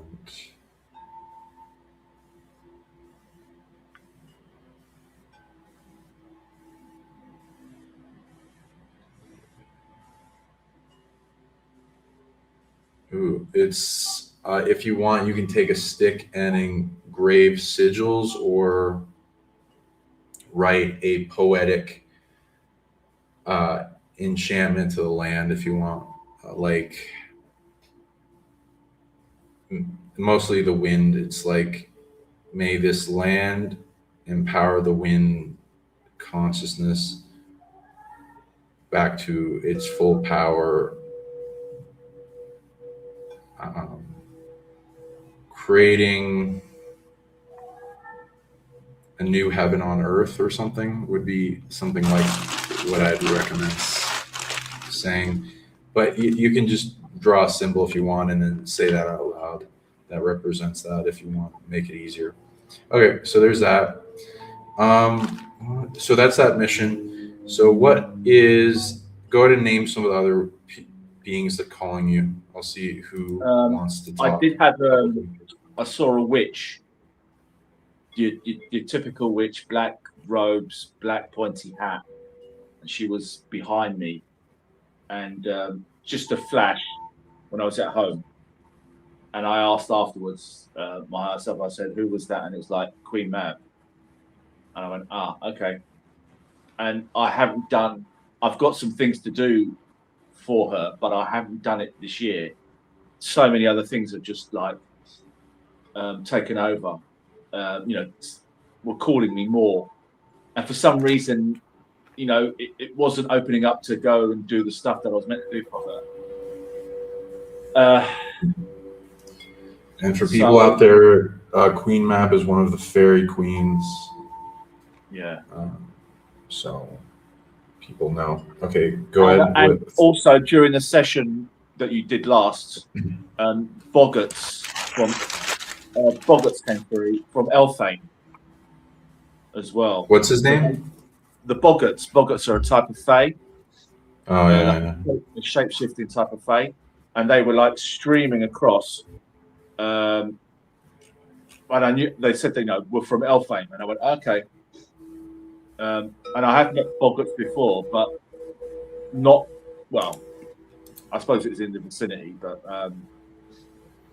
they didn't say where they were from. But these ones told me that they were from Elfane. I have had visits from Elfane in the past, but they're quite feral, very feral. Very sort of what's the word? Right. Very feral, very wild. I felt danger. They all looked like they could fuck you up. If you pissed them off, and they would fuck you up. Worse than goblins, they would fuck you up. So, and they all had the crazy look on their faces, on their eyes. They had a crazy look on them. All of them. They all do all these different types of beings, and all of them magical. You could sell all of them magical. Yeah, it's an interesting, lots of different variation of beings. Okay, so what did Queen Mab bring up? I believe she's okay with it being public. Okay. I somewhat owe her a bit, because I haven't done anything this year. So I kind of felt like I needed to do something for her. I will do because I think I have to go to a forest, the old forest, and this old forest where I met the version of me from her realm that I needed to integrate. That was one of the things I had to do, and I haven't done that yet. So I could help her out a bit more. I could more easily help her out. But I think she's got something else in mind. Okay, so no other hints. I'll read into it. Okay.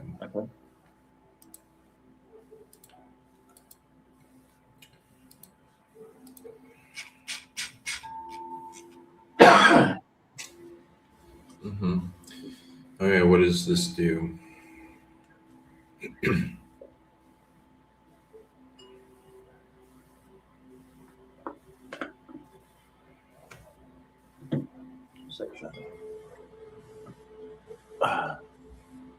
London Stone. Oh no, that's just sorry. I'm tuning into the message. Let's see. 1, 2, 3, 4.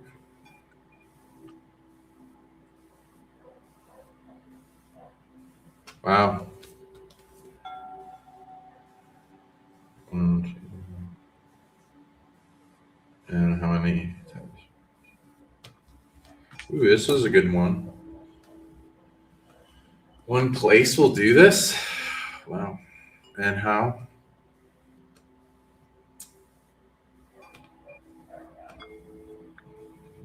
Oh, okay. In this world, why? Ah. Okay. Really? Is it hers or somebody else's?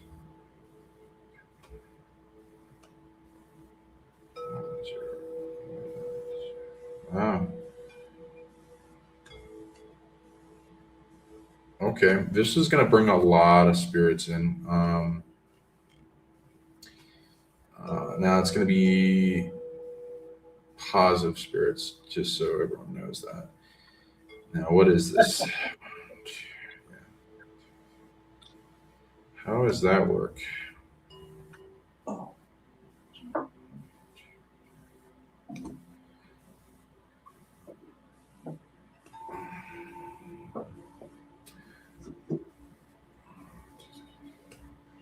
One, two, three.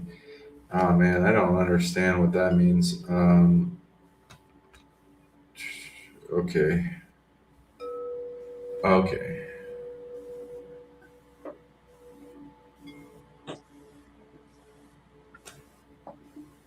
And that is okay. See if this comes up. Oh my god, they have bars named after druids. Great. No. Wow. How close is this? Is it going to be in that forest again? Not the same forest. I don't know. They're saying it's some place of magic that's well known. So I'm like, how the fuck do we find this? Do you know where the other forest was? Okay. Over toward sort of. I don't want to say it publicly. Ovate and druids. No, there's magic stores and alright. Okay, boros is another word we can use. Barrow. Maybe it's okay. What's this marked by? Okay, maybe stone circle.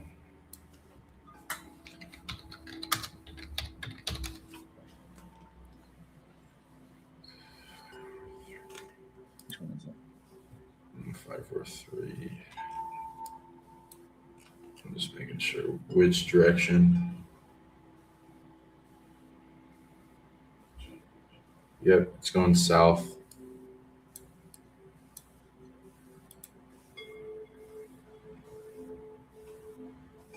Surrey Hills.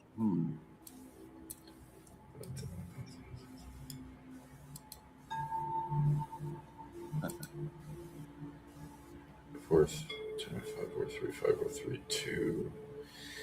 Man, I'm getting close again, but I'm not sure. 543, 2. This is close. Let me see if I can point it in. Standing stone. The Goldstone. Yeah, maybe it's close by this thing.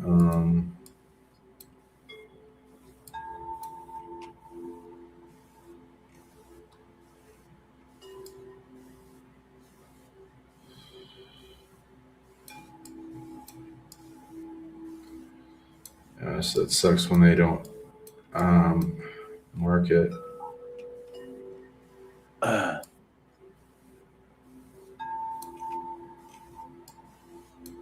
These golf courses, man, there's just so many. Yeah. Okay.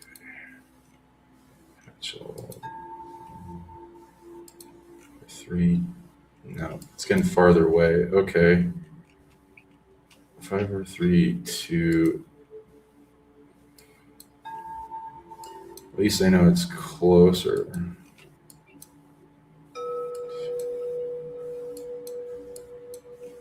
Central. It's not there. 3, 2.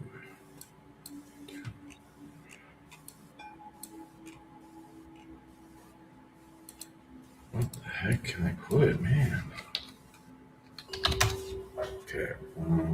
Okay, let me ask permission to see if I can hone in on this better.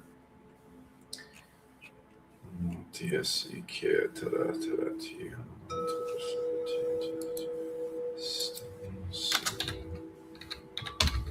Keeps going to stone circle.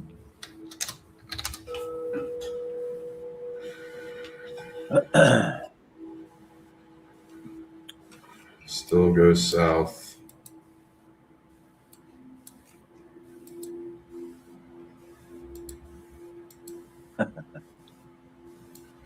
Two, 3. Okay. 1, 2, 5, 6, 7, 8, 9, 10. Sorry, this is taking a while. I'm trying to.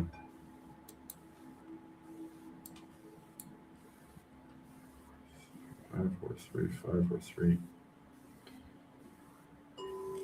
What can I put in?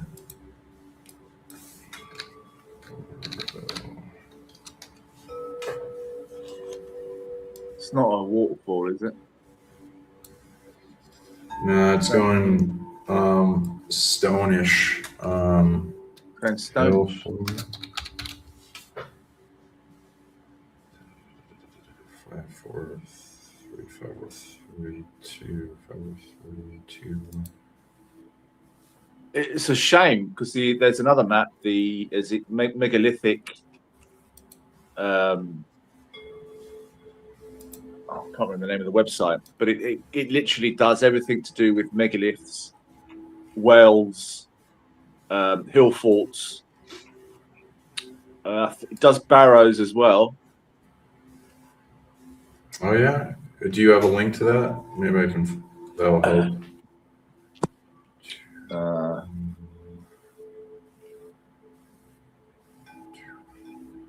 Yeah, megalithic.co.uk. Let's see if I can send it to you. Okay, sure. Have you been to Hillbury Hill Fort?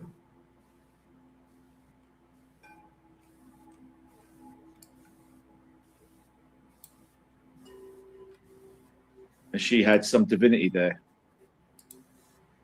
Have you been there before? Yeah. I went there for the. If it's Hollingbury, hang on, let me jump out because I'm up. No, it's Hillbury Hill Fort. You been to that one? It looks like it's way less known. 5, 4, 3, 2. Why have I lost? Have I lost you now? 2, 1. Yeah. Oh, there we are. Fucking hell. Thought I lost. Yeah, what's that? Sorry, mate. I was on the other page. Hillbury? No, I haven't. Okay. I went to. Yeah, they don't have any pictures here, like besides these two. So it looks like not many people even know about it. Yeah. Now, why is it called? I guess. Yeah. Okay. So that's what makes it a hill fort. It's got a forest around it. I'm just making sure this is the place. What makes it a hill fort, if it's like what's so-called quotations Iron Age hill fort, is that it's got a trench running around it, not circular, but it will be it will. Yeah. Here's the trench. It looks like it has some other interesting designs. There's probably things buried underneath. You just read it. Wow. Yeah. It doesn't look like much, but it's powerful.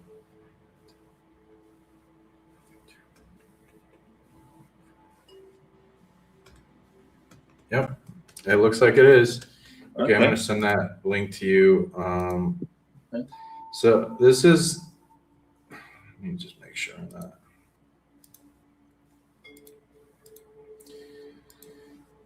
And this is okay with being made public? They don't care.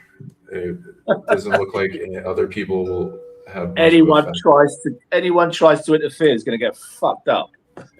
Yeah, let me ask why. Yeah, you're pretty much correct. You do That not mess with and her. I'll tell you, mate. yeah, they're more concerned in getting it done, so Cool. they're willing. It's fine. Okay, so there's that, and it looks like it's a portal to Queen Maeve's realm, Okay. and Another one. it would, if you open it up with TSA security system that filters out any negative spirits, it's gonna make it so that there's like about okay, more than trillion, quadrillion, quintillion, trillion, trillion outrage number one. Well, That times itself outrageous number two. That times itself outrageous number. That times trillion, trillion is outrageous number three for me. Is how many spirits want to come here, and the reason why they want to come here is because their fertility is limited, oh, and this realm seems to be a hyper fertile realm that amplifies beings' ability to reproduce. Um, and it has the ability to spawn more place of power. There's also a bunch of other reasons for them wanting to come here, in like being granted things, evolving stuff to help manage this realm, and it will be a big part of bringing the magic back. There will be a back and forth trade between that realm and this one that will allow more of that realm, which is permeant of magic and long living beings, to trade with here things that this place makes a lot of. But they're mostly interested in the fertility and expanding their species, uh, and the opportunity in trade and commerce, in growth, is what they're interested in. Okay, so that's going to bring a lot of fairies and fae and other stuff here. Okay, so that'll be good. That's a good place to go. yeah. So what's let's see, yeah, that seems to be the mission, is going to that one. So yeah, um, Faye bring in. So what you need to do there, TSA security, a lot of it. Now it's not just that though. One, okay. So there's consciousness there that's fractured, that is in a coma, that needs to be restored. Wholeness, healing, awakening. Seems to be some type of dragon of portals, consciousness. And is that connected to the noun collective? there's a bunch of other fae that were anchored to the land that got fractured as well. You can restore them. It was over 100. Cool. There's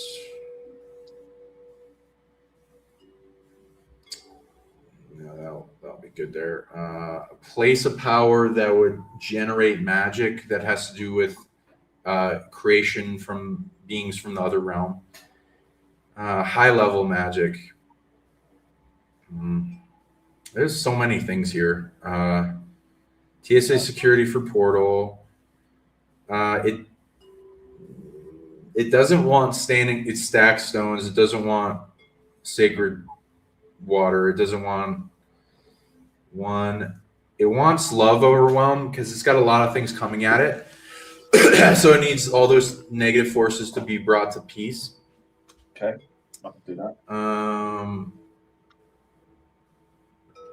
Most of it is uncreating negative shit that shouldn't be there attached.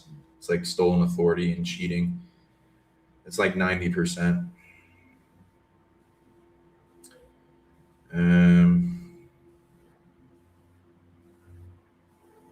What is this?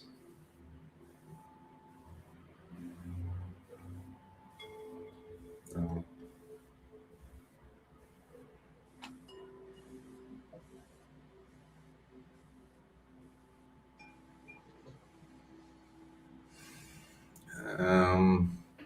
trying to go through. What is this?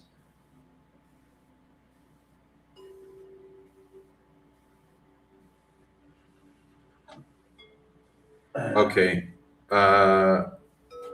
One. So antidote for evil, for beings anchored to it, bringing them to peace. It's a lot into that. What is that? Okay. I'm going to be teaching you a new ability, which is most of it. Is it that? Wow, it needs that? Why? What's the evil force attached to it? What? I don't know them. Okay. No mythos. Oppositional force for this realm. Okay. And what does that take the form of?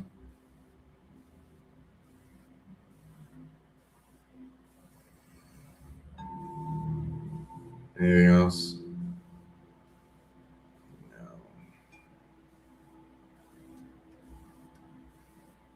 Any association with any of those? No. It's an evil destruction divinity predator, which means it stole divinity and a bunch of things. So, okay. Anything else? Okay, I gotta teach that. So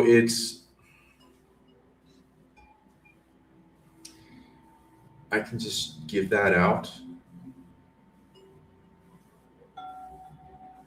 to you. If anyone actually wants to earn this, you have to talk to either me or Emperor of the Galaxy. Okay, anything else? No, nothing else works on this. Wow.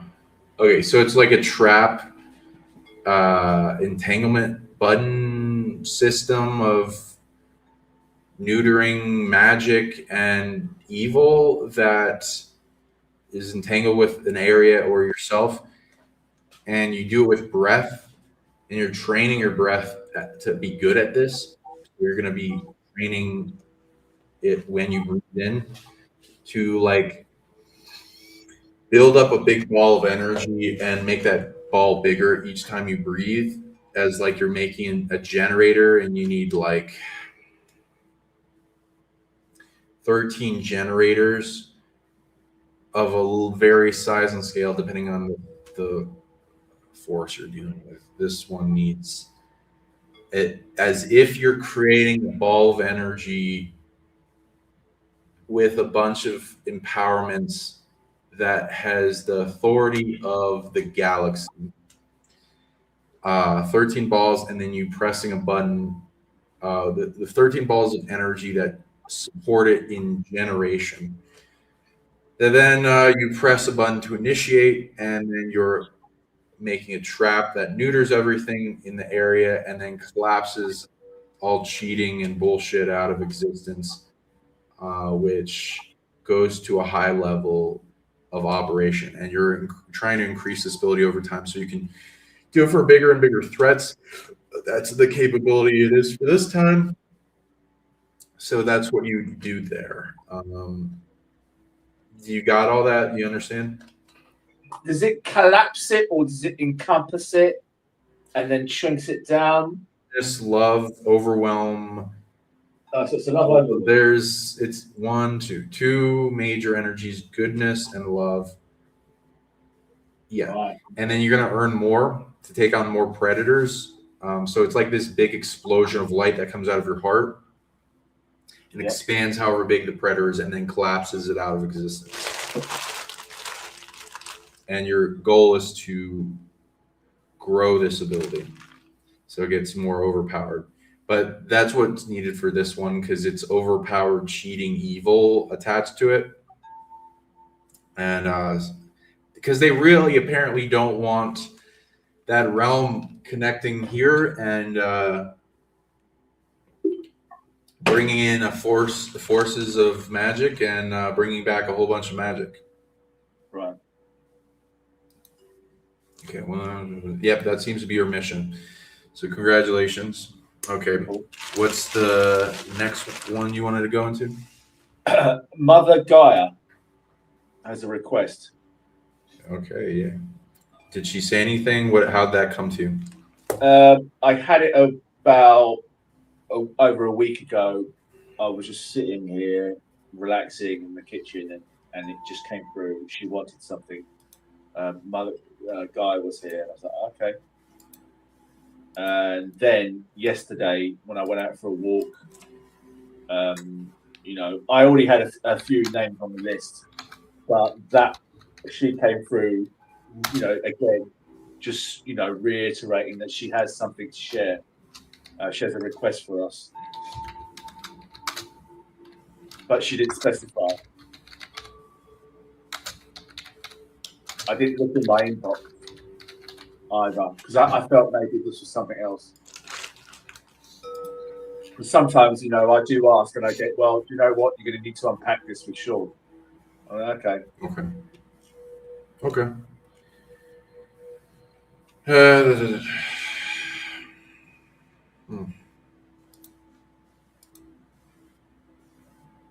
Yeah. So you got a lot of requests to go to Place of Power. Go ahead. You were saying? No. It's just sometimes you can access certain things. You can get the idea of what you've been told, but sometimes I don't have your skill for looking at locations on maps. No thanks. It's not an easy thing, and No. it's a little frustrating sometimes when. Sure. Yeah, but whatever happens. Okay, let's see here. Yep, not far. Okay, what does this do? Oh, it's big. Nice. It's going to be interesting if she's coming through, because this is How does this work? a normal inbox request. This is something she wants to be part of this televised thing. Yeah, it does seem like she's okay with it being made public. Okay, what does it have to do with? Okay, and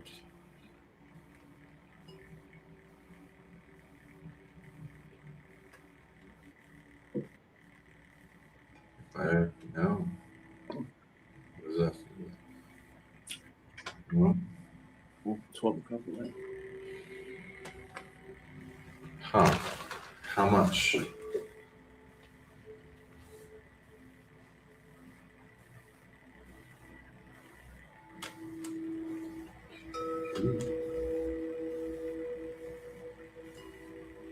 A bit.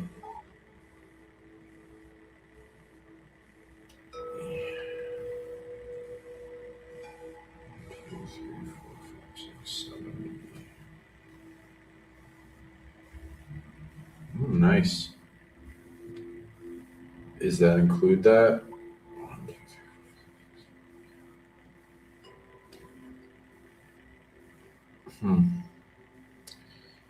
Okay. 4, 3. No. 1, 2, 3. No. Okay. 1, 2, 3. And is this? Okay. Yeah. Jeez. Man, the evil. The evil. Okay. No, it doesn't have to be there. 1, 2. She knows it's going to be a doozy if Mother Earth is asking him. Okay. How does this work? She's got a bunch of soul shards that have been stolen in the London-ish area. 1, 2, 3. Yep. And no. Okay, close to the surface. That makes it easier. No. 1, 2, 3, 4, 5, 6, 7, 8. Okay, they are in this circle. That's good. Where though? they're not places you've been. And is gridding going to do anything to them? Not at the. Ooh, okay. The way she answered that was cool. Not at the angle you were looking at. Okay. Wow. Okay, she's going to give us a new ability for this one. It seems like they're hyper cheating to keep this maintained.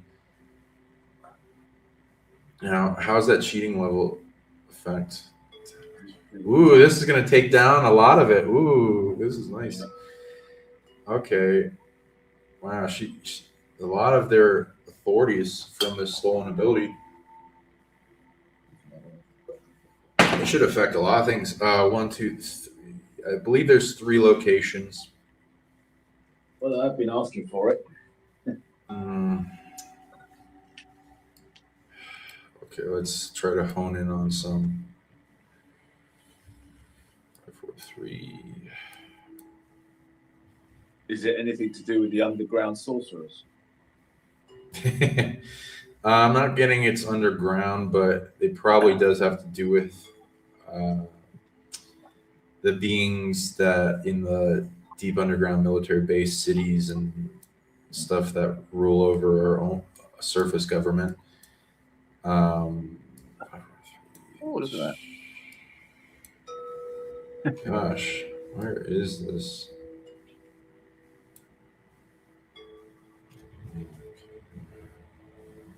Okay.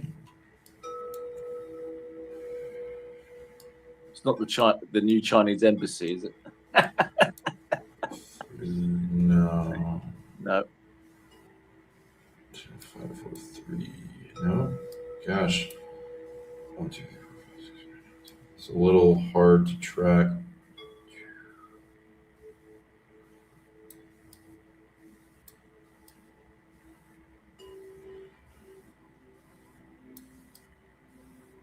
Okay, let me just see if I can figure out what kind of building structure or whatever it is.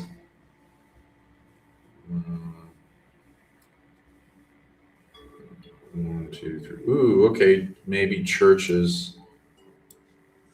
I've just done some churches.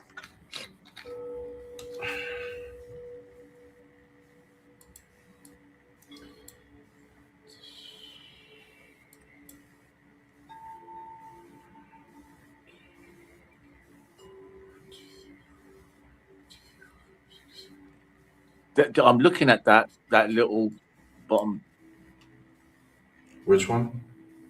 No, where is it? St. That James? little parky area. It kept drawing me. The parky area with the little green bit there. Yeah, some interesting things. King Stair Garden. Interesting. There's a lot of history. Man, only 5, 4, 3, 2.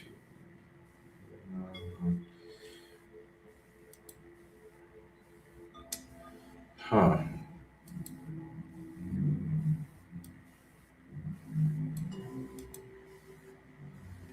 Now you wouldn't think churches much, right? The thing about a lot of churches are they're built on ancient places of power, usually.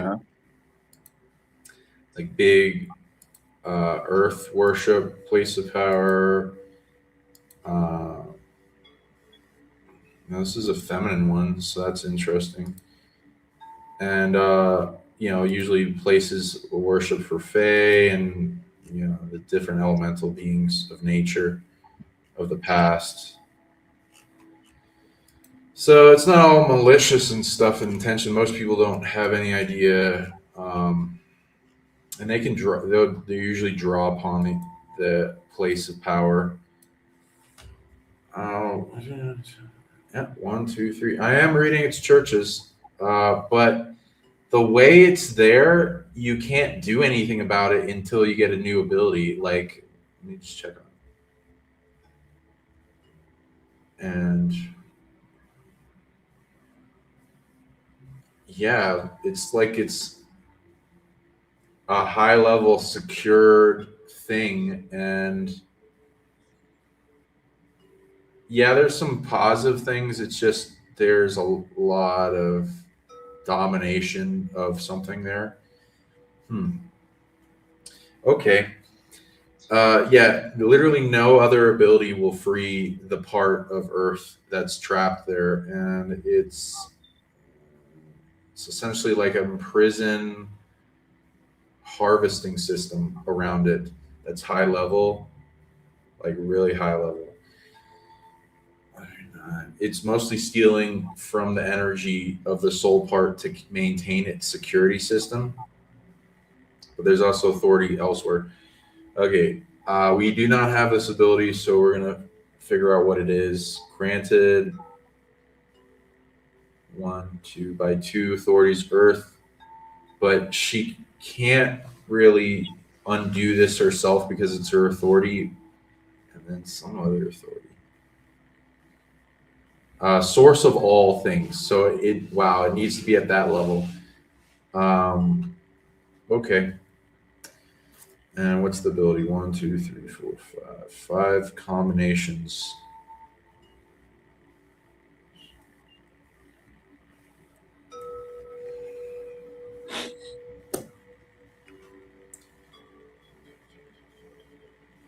No. How does this work? It's in the moment. It's not back in time. Can't do anything about that.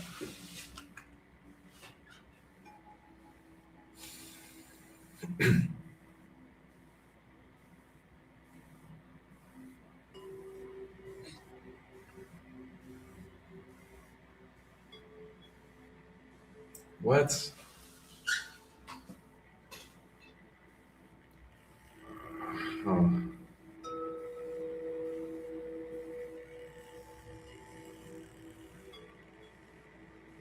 Oh, okay.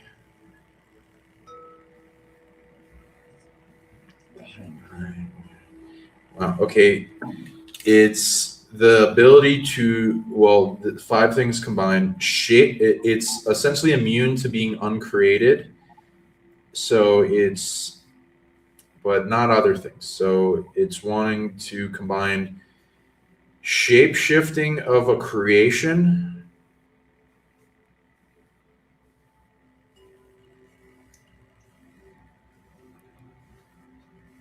and it will be now does it want to what does it want to do with that part? Yeah, it wants to get the hell out of there. Okay, so the shapeshift will be turning the prison into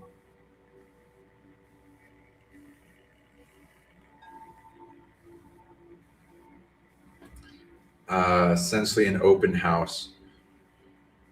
Okay. Plus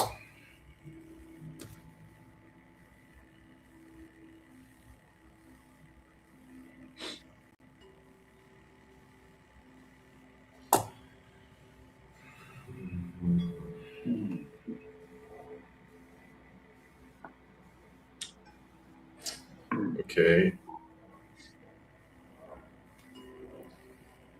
It's working on the soul part.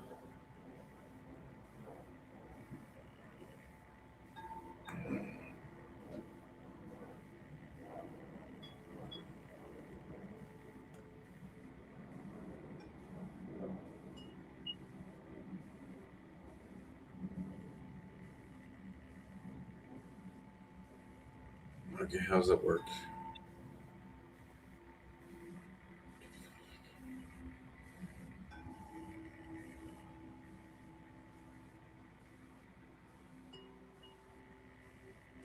Um,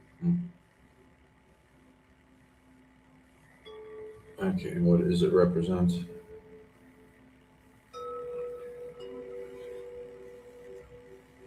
Okay, okay. Okay, yeah, this is working through loopholes of concepts. Wow. It's plus parts work of polarity where like there's a unity equation to things a lot of the time that are not fully whole in one, where there's like a reemergence of two parts. This one will represent a darker part, and Earth will be making and constructing yep, it's held by her, a light aspect that is geared, that will attach to a light aspect that's already set up to where it wants to reemerge and make it part of a cure. And the effect is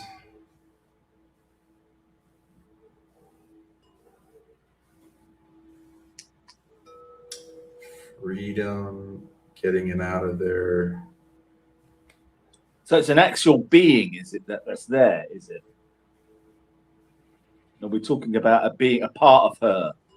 Yeah, there's a big ass soul part of her there. Yes. The soul part there. God, okay, so part of it is of the effect is freedom, getting it out of there, teleportation. Okay.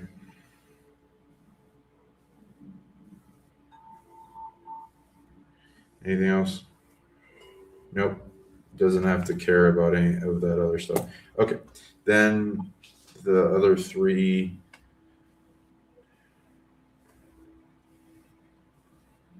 Immune to being uncreated, shape-shifting of a creation, prison into an open house. Yeah, the prison around this is using Earth's authority to be immune to being uncreated, so that we're looking at things that bypass what it set up security for. Right. I'm looking at what else is this. Okay. No. Okay. So the parts work is the pull that brings it away, and this other part is the transportation.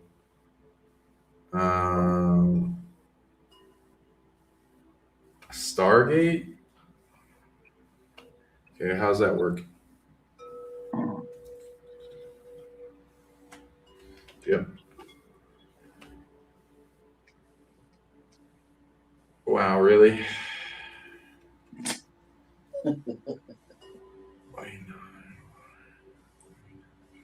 Man, I have not heard that ability or seen that used.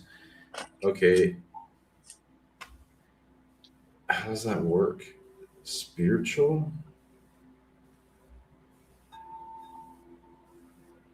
What energy?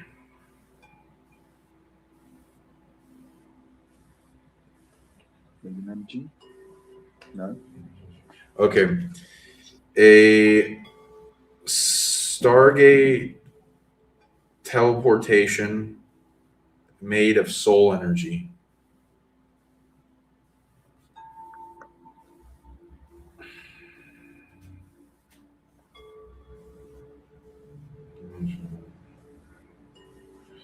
So that also goes into the soul empowerment thing we were talking about. This will be big, big things. That the soul evolution will amplify superpowers and magic coming back quite dramatically. So that's why I'd say people need to focus on their souls more.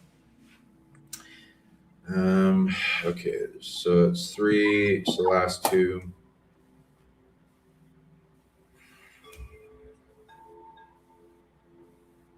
Okay, something to do with the dark force. Okay.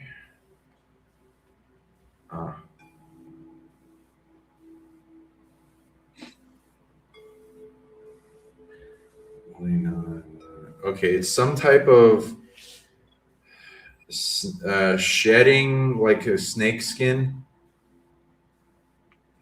of the soul.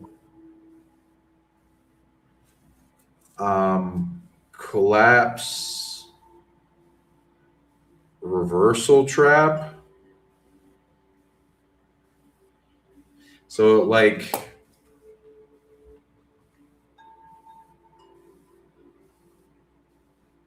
okay, and that's powered by what?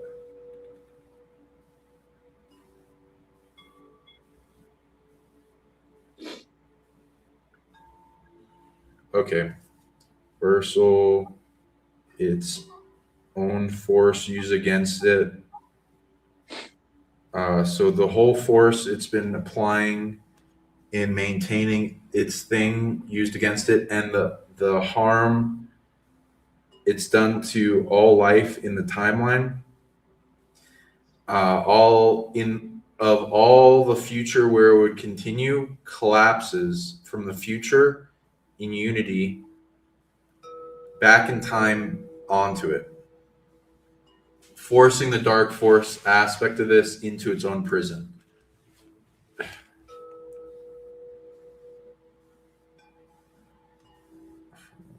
Future.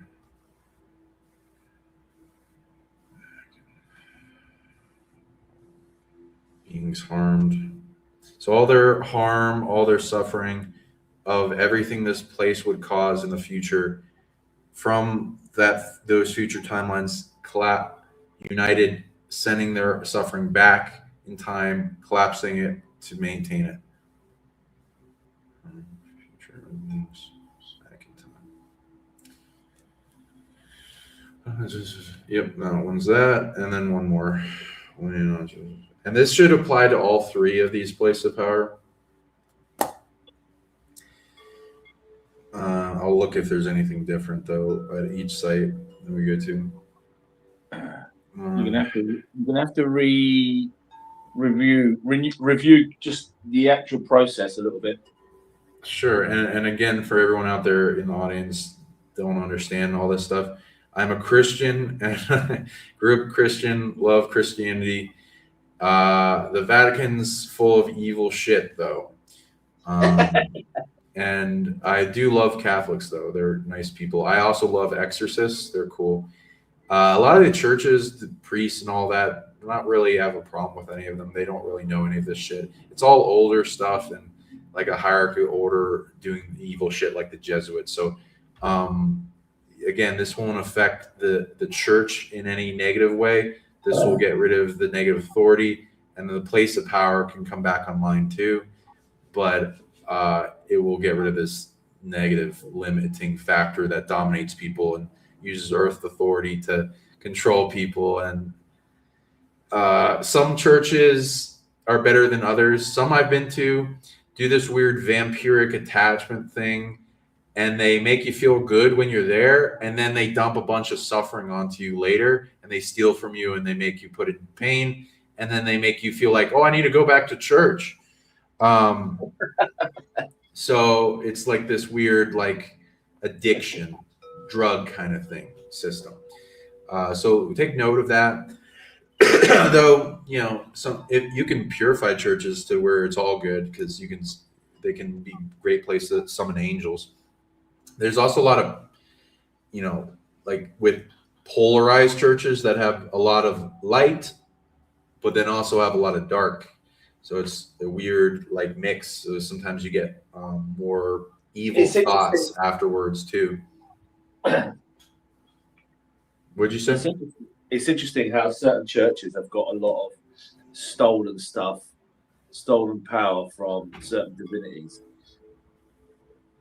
as well. Yeah. Oh yeah. And like they're hijacking Christianity, a lot of the Vatican and other things. So it's like a big war over that kind of stuff anyway. Definitely love Christ, and he's done a lot of support to me. I can imagine what he would say of being alive. Well, I know what he'd say, but like I don't want to just be a conveyor of that truth of him for people in the public, of what he would say if he saw the churches today, and him being able to analyze what is going on spiritually with them while they remain ignorant. Would be interesting for people. It'd be very confusing for a lot of people. Yeah. Okay, so next one, the last one is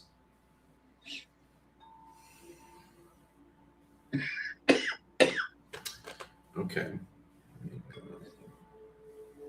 Okay, let's do with the other authority that's being stolen. Okay. Okay, what's that?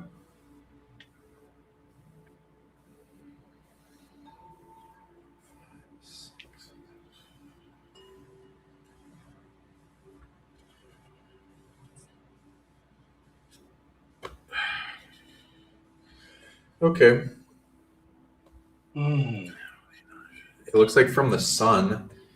How did they get that? Okay. Ooh.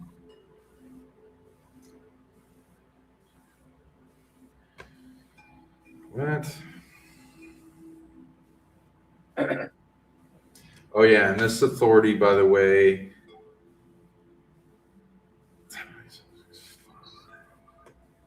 One, two, three, four. 1, 2, 3. Wow. Okay, 1, 2, 3, 4.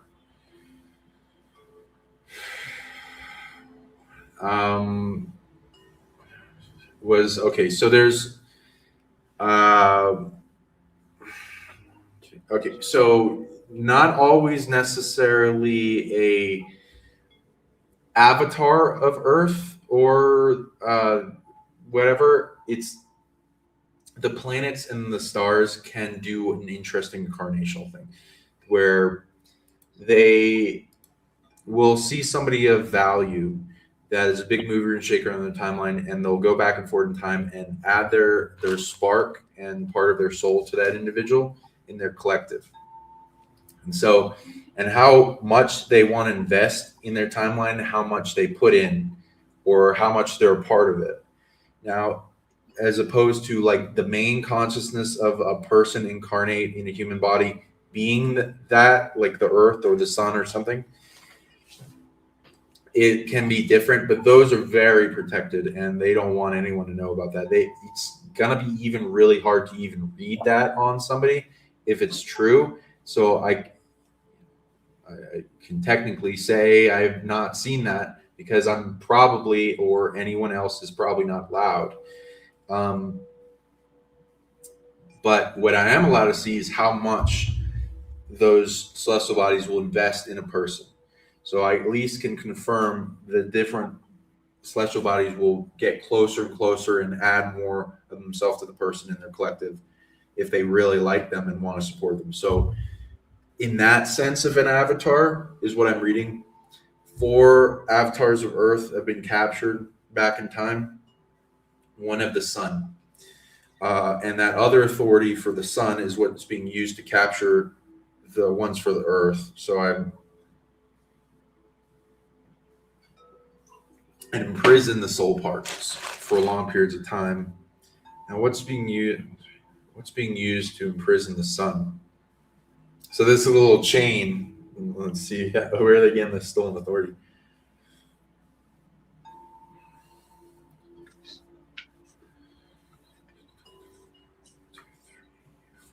Okay. Okay, that one's being imprisoned with the authority of a galaxy, and like avataring itself in the body. Let's see. Yep, this one. How is that being? Universe, my God. Okay.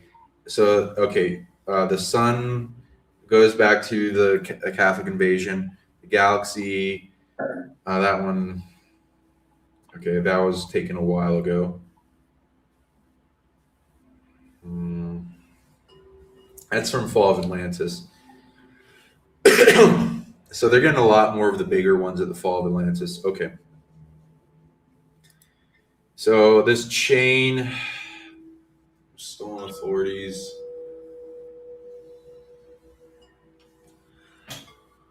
looks like it goes to a multiverse.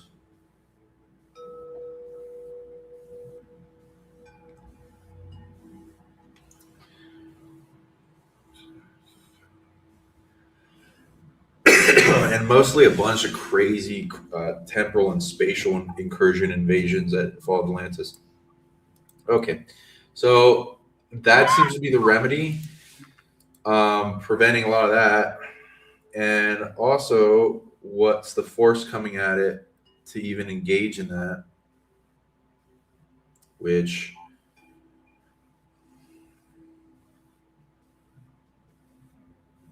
How are we preventing that? Right? I'm just tracking it all the way back to its core. Okay.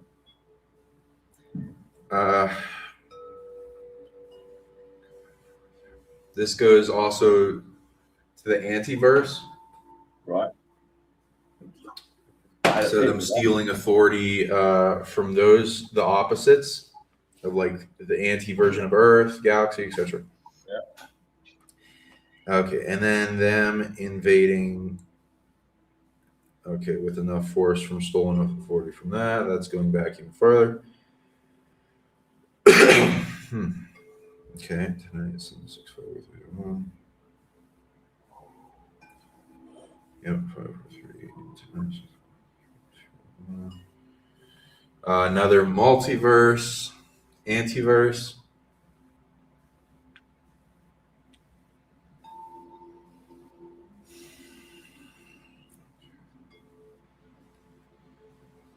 In a darkness.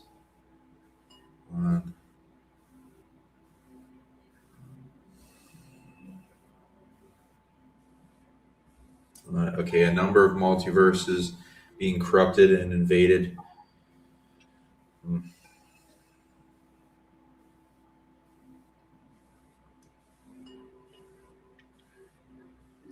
Okay, so then what that needs, the original core being behind that.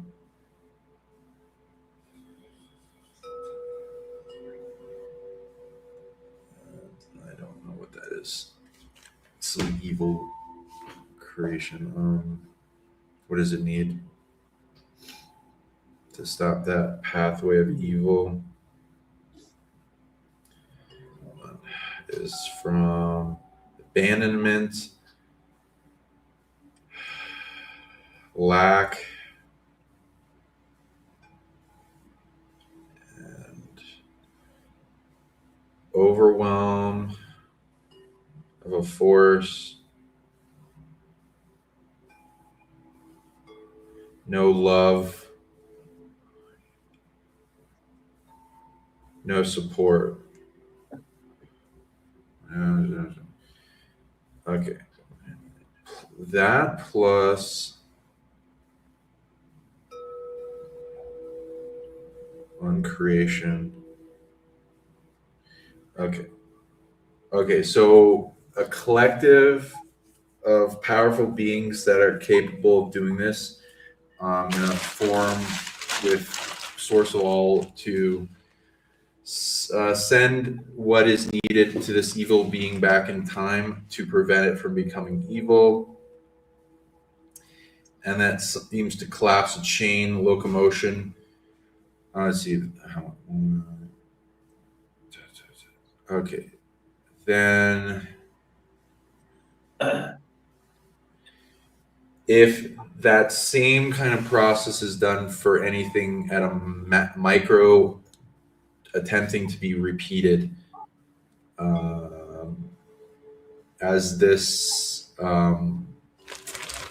chain of events gets a remedy for a whole bunch of dark beings is oh boy, that's the bigger part. So I'm gonna have to do a bunch of that, but I'll work with you to do that.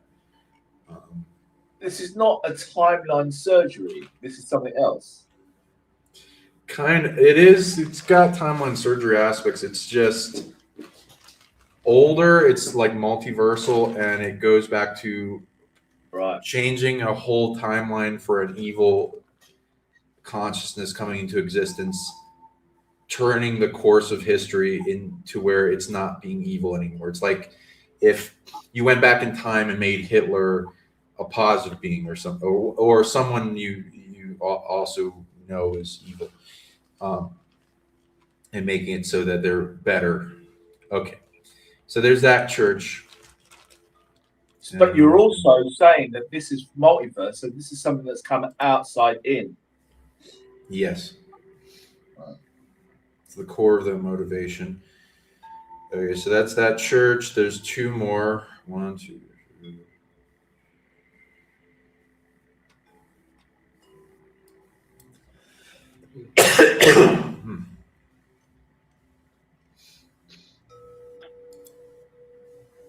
Wait, yeah. Okay, this seems to be the other church, Saint Martin Ludgate. Did you get the address to that other one? Yes, St. Mary the Church of St. Mary the Virgin. Yeah. Okay. I don't know what area that is in though. Do you know it? That was where was it? Yeah. It was around. Was it near the Yeah, I can get that for you. Here, so look at my map. Yeah. All right, so that one is like near this. Yeah, it's Rotherhithe. Yeah. Okay. Yeah, it's Rotherhithe. Gotcha. Sorry, mate. All right, no problem. And this. Ooh, I just got a telepathic message. Let's see what that is. Oh boy.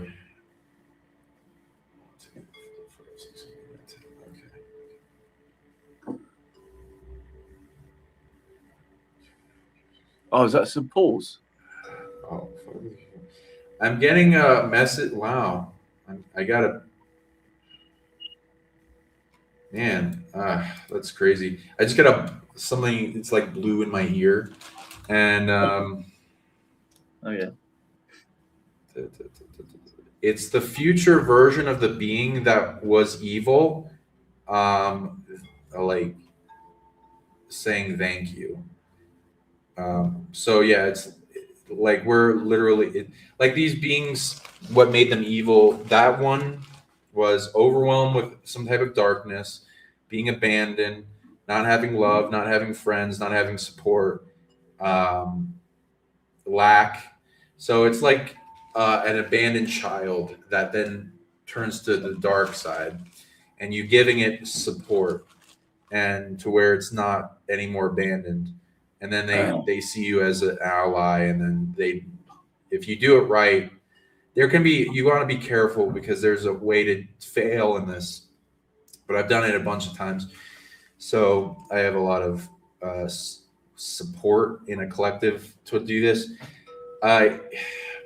Then you bring them to the good side, and it changes a lot of history and collapses whole timelines of evil that don't need to exist anymore.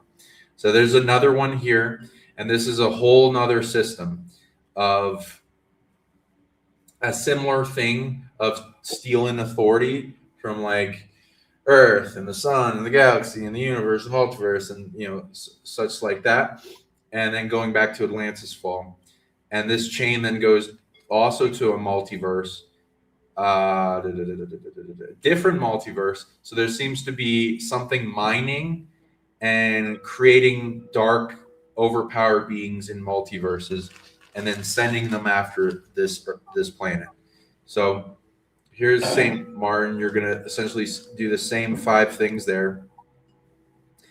One. It's gonna be a love overwhelm thing you're doing there mostly, and okay, 1 second. Let me make sure you understand like what you're doing physically.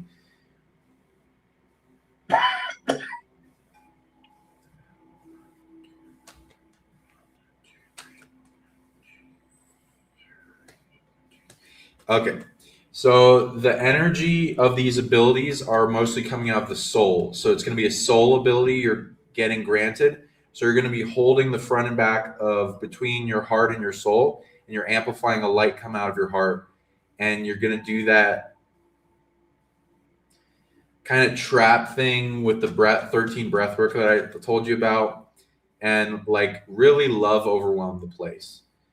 And you can sit in there if you want or whatever. And you're having that love overwhelm go all the way back to that apex predator in that multiverse that we're turning to goodness, and we're giving love back in time and support and turning it into a positive thing. Crazy, I know, but this is kind of how some of the missions I got to do for the big things. Yep, that seems to be what you need to do.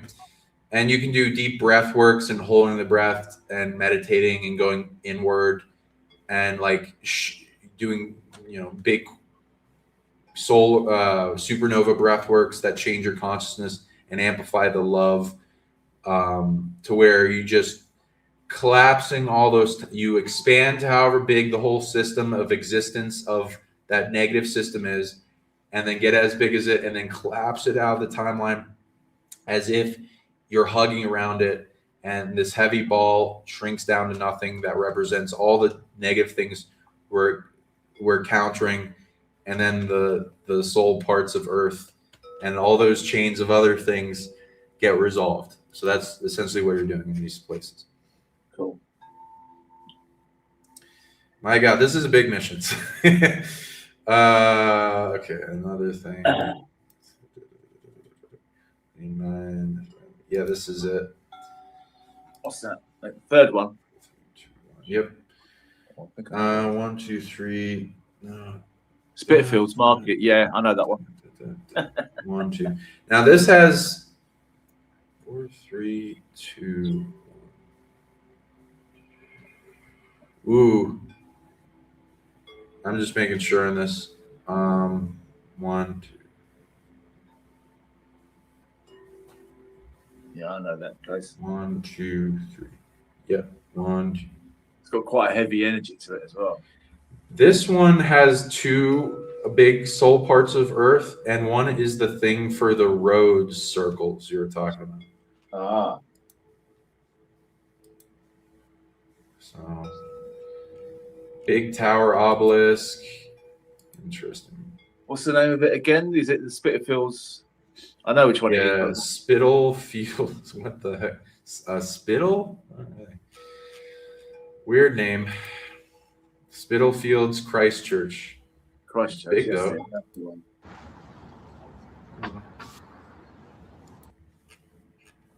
Yeah, quite the building. Ooh, yeah, erected 1873. Interesting. Market's quite nice there though. It's like an indoor market. Yeah, it'll be a nice day. Okay. Yeah, and if afterwards you feel overwhelmed, feel free to take a hot cold shower and you get all this crap off you. But yeah, those are the 3 churches. And yep, that's her mission. Okay. Anything else you want to do bring up for the other missions? Well, I'll give you the lists of them, and then you decide which one you think is the most one that's going to come through. I had a lady in white, dressed in white, come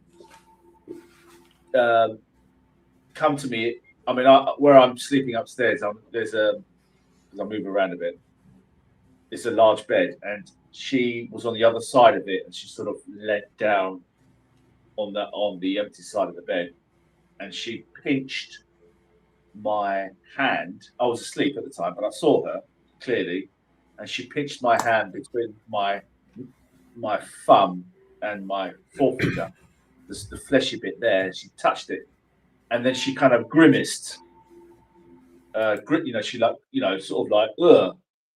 And then she looked, not at me, but like to the side of me. But she was like looking at like a prophecy almost. She was looking at the prophecy of me. I didn't ask her at the time, but I asked afterwards who that was, and I got the Morrigan come through. And I went, okay. So that's one. And I think there's something to do, I think the Morrigan has a request. The other one was my dreamer self. The part of me that's dreaming me, and everything that's who we are here in this sort of round of creation, as it were. That part of me, that dreaming self came through, says he has something to say. He's got a few words to say that he wants to share. I don't know what the message is, but he's got something that he wants to share. And the other one was to do with Australia. That came through yesterday, even though I wasn't really paying attention to what was going on about the shooting that happened, the false flag shooting that happened, that was sort of televised yesterday.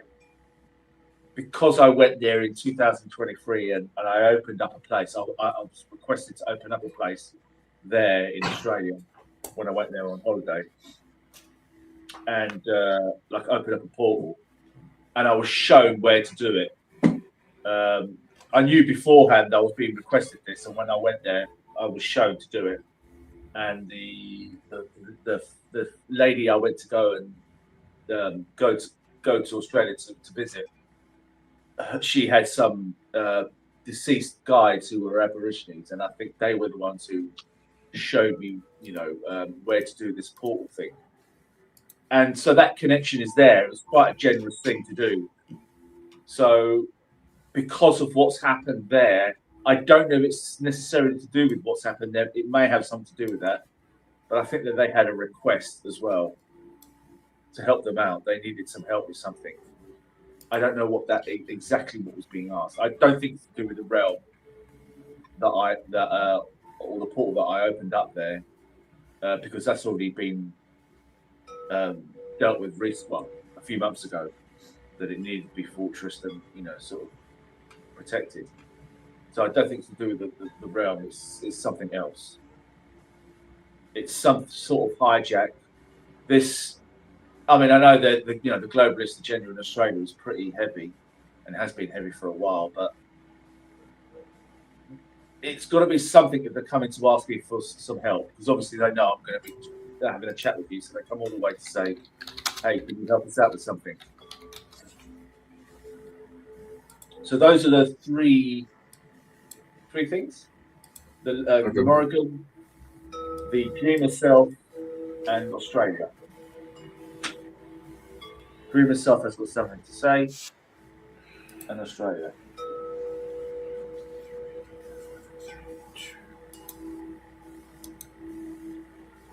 Five, four, three, two, one. Huh.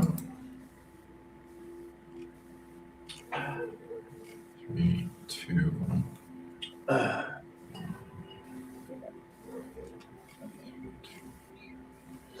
Okay. 5, 4, 3, 2,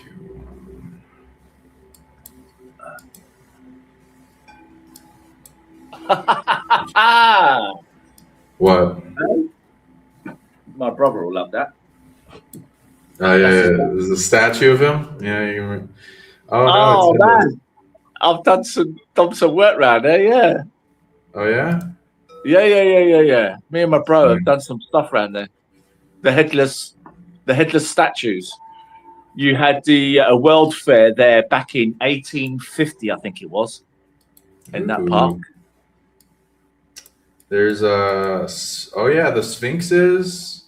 Yeah, you got a Sphinx portal there, don't you?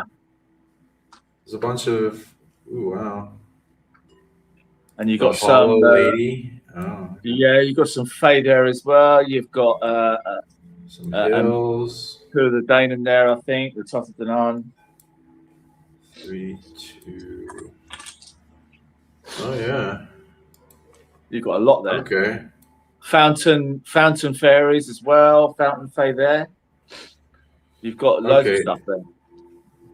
So I don't think this is old or original or anything like that, but I think this is built on older stuff and a place of power. So, especially this stone penge, I think this was built on something older.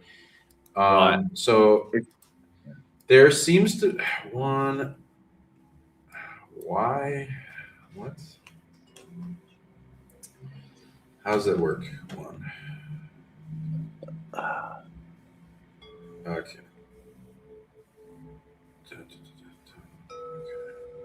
Isn't that funny? Getting brought back to there again. Okay, so if you activate this place for some reason, there's another portal to Australia there, and that will open up connection in the grid. It will affect the grid. 1, 2, 3. Consciousness. In multiple dimensions overlaid with this realm. And then something else. Okay. Big spiritual back and forth commerce trade will be done with Australia there. Cool. 1, 2, and also okay. Okay. Not just Australia, it looks like. Let's see here. New Zealand. Yes, 1, 2. All these islands, Right. all the way up to the mainland. Oh. Okay, so it Cool. seems interesting. And then what's the encompassment? Oh, it has a territory thing. There's like a reality bubble that goes out to these edges. Okay. And how far does that go out that way? Up to here.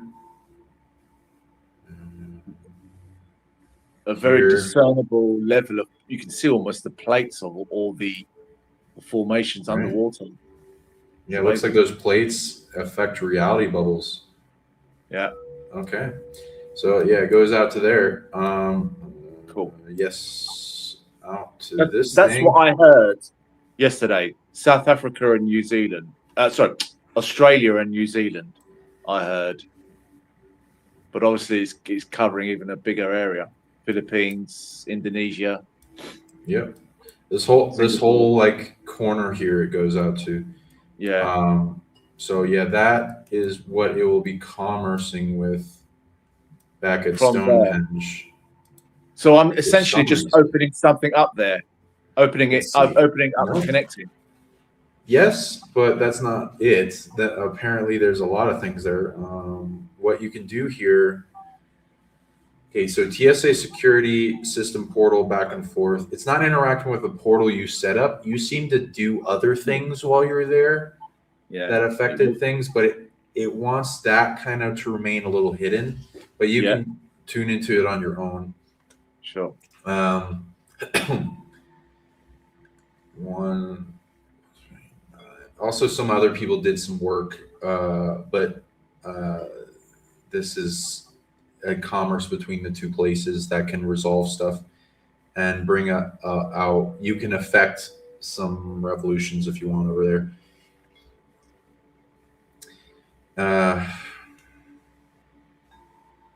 Okay. Yeah. No. 1, 2, 3. A lot of it is wholeness retrieval.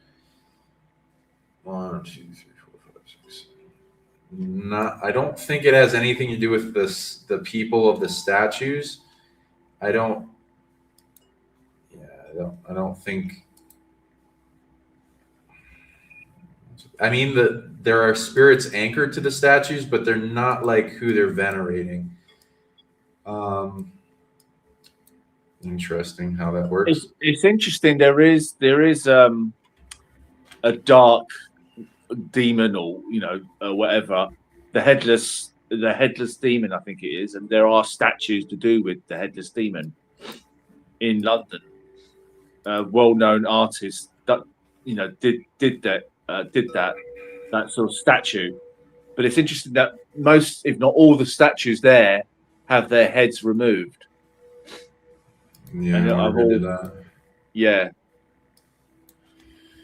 And there's a maze. Nice. Yeah, there is a maze Cool. as well. I've been in that one a few times, and there's always been some sort of the fate come through there. Nice. Yeah, so there's going to be a lot of wholeness. 1, 2, 3, over 100 beings you're bringing wholeness to. 1, 2, 3. Oh, waking them up out of a coma. There seems to be authorities that are guarding the place. So wholeness, healing, and then awakening. 90% of what you need to do. Then Cool.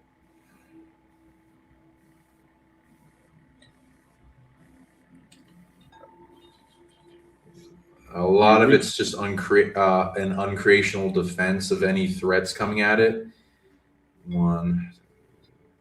It wants you to use love overwhelm when you're doing that, and you can give it offerings of various types to empower the spirits there.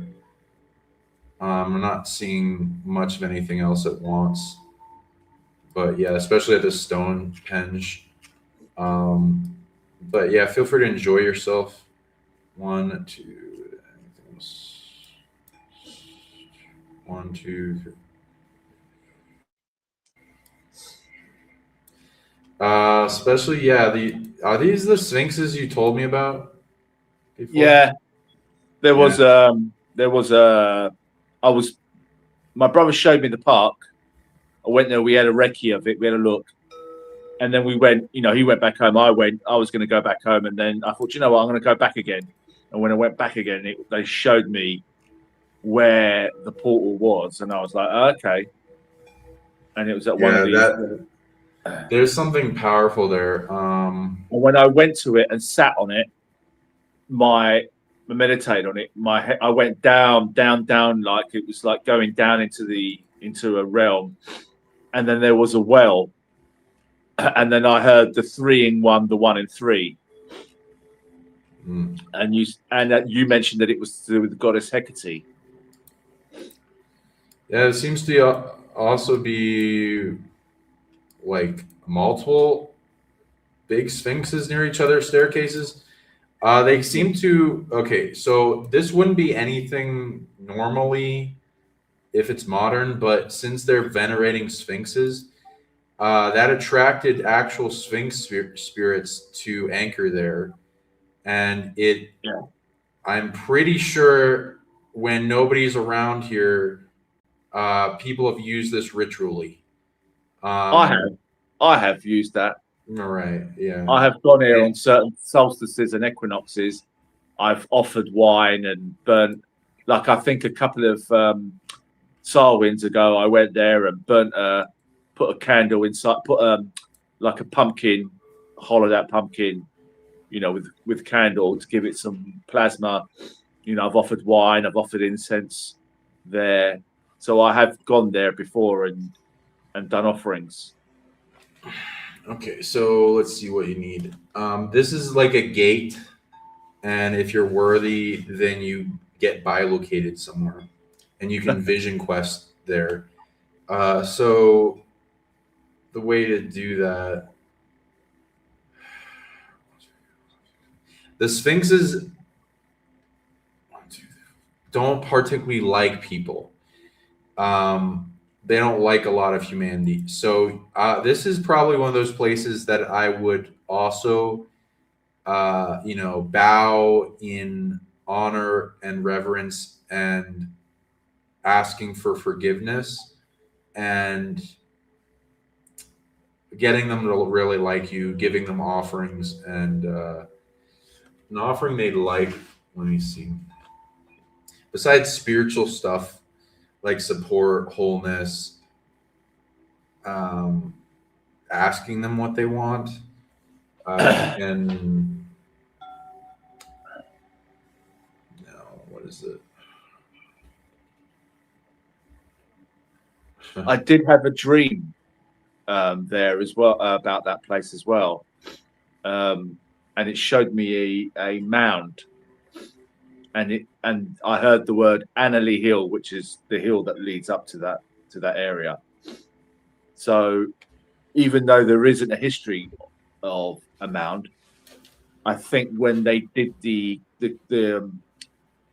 when they did the exhibition back in the World Fair back in 1850 at that park, lots of stuff was cleared away, that would have been bulldozed out. But there was something, or there was already a place of power beforehand. Interesting. There. So yeah, it showed me that there was something there already, and it hadn't gone away. I'm trying to figure out what this is.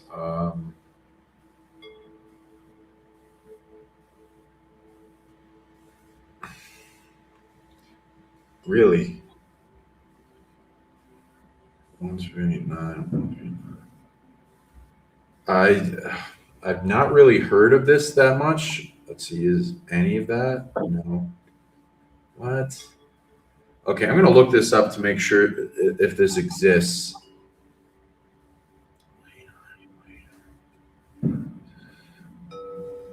Because I didn't know this exists. This is a very specific thing that they would want, but it appears they would really appreciate it. Okay. Let me just make sure it exists so I can. Okay. Wow, really?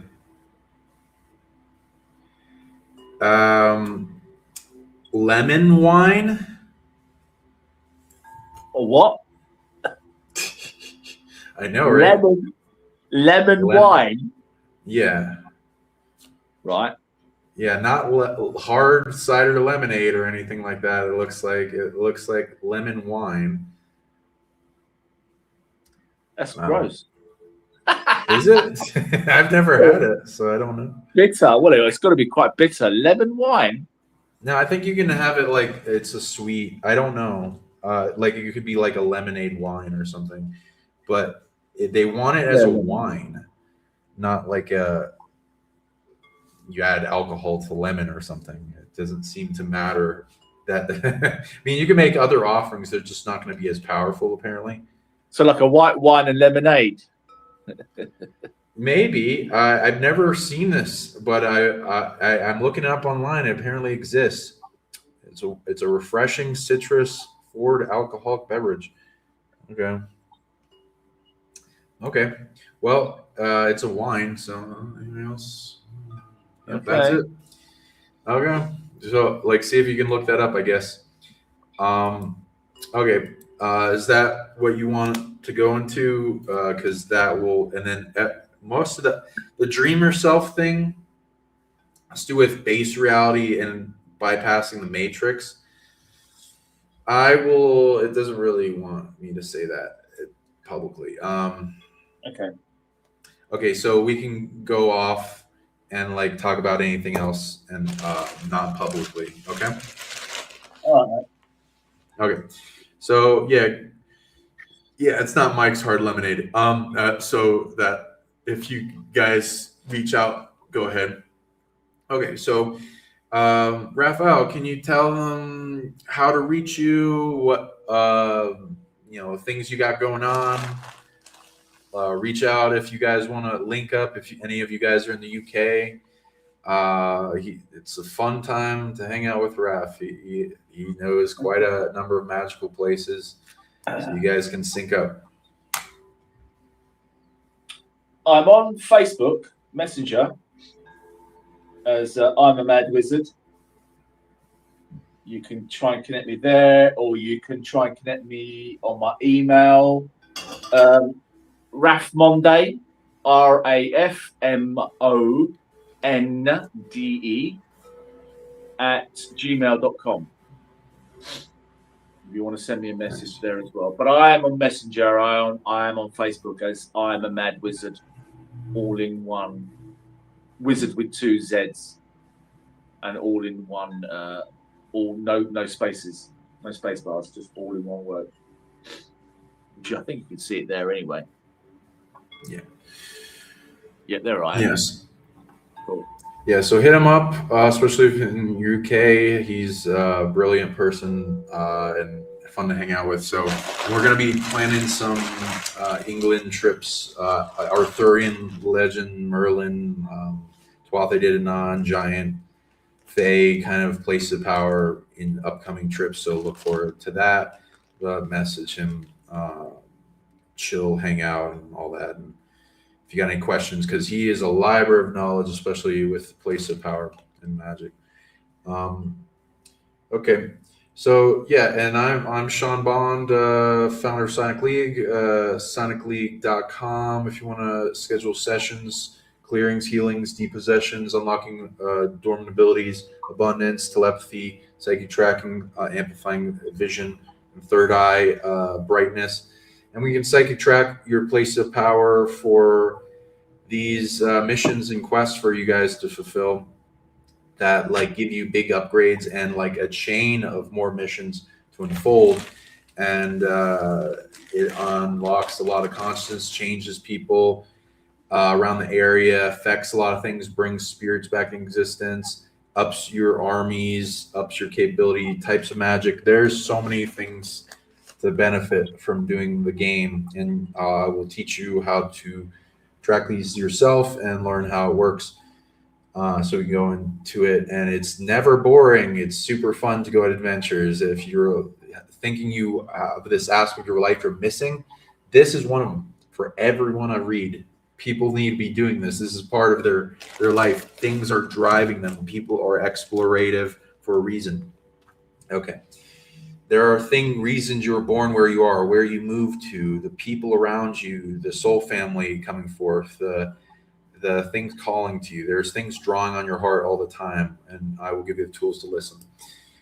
And okay, so yeah, and yes, smash that like, subscribe.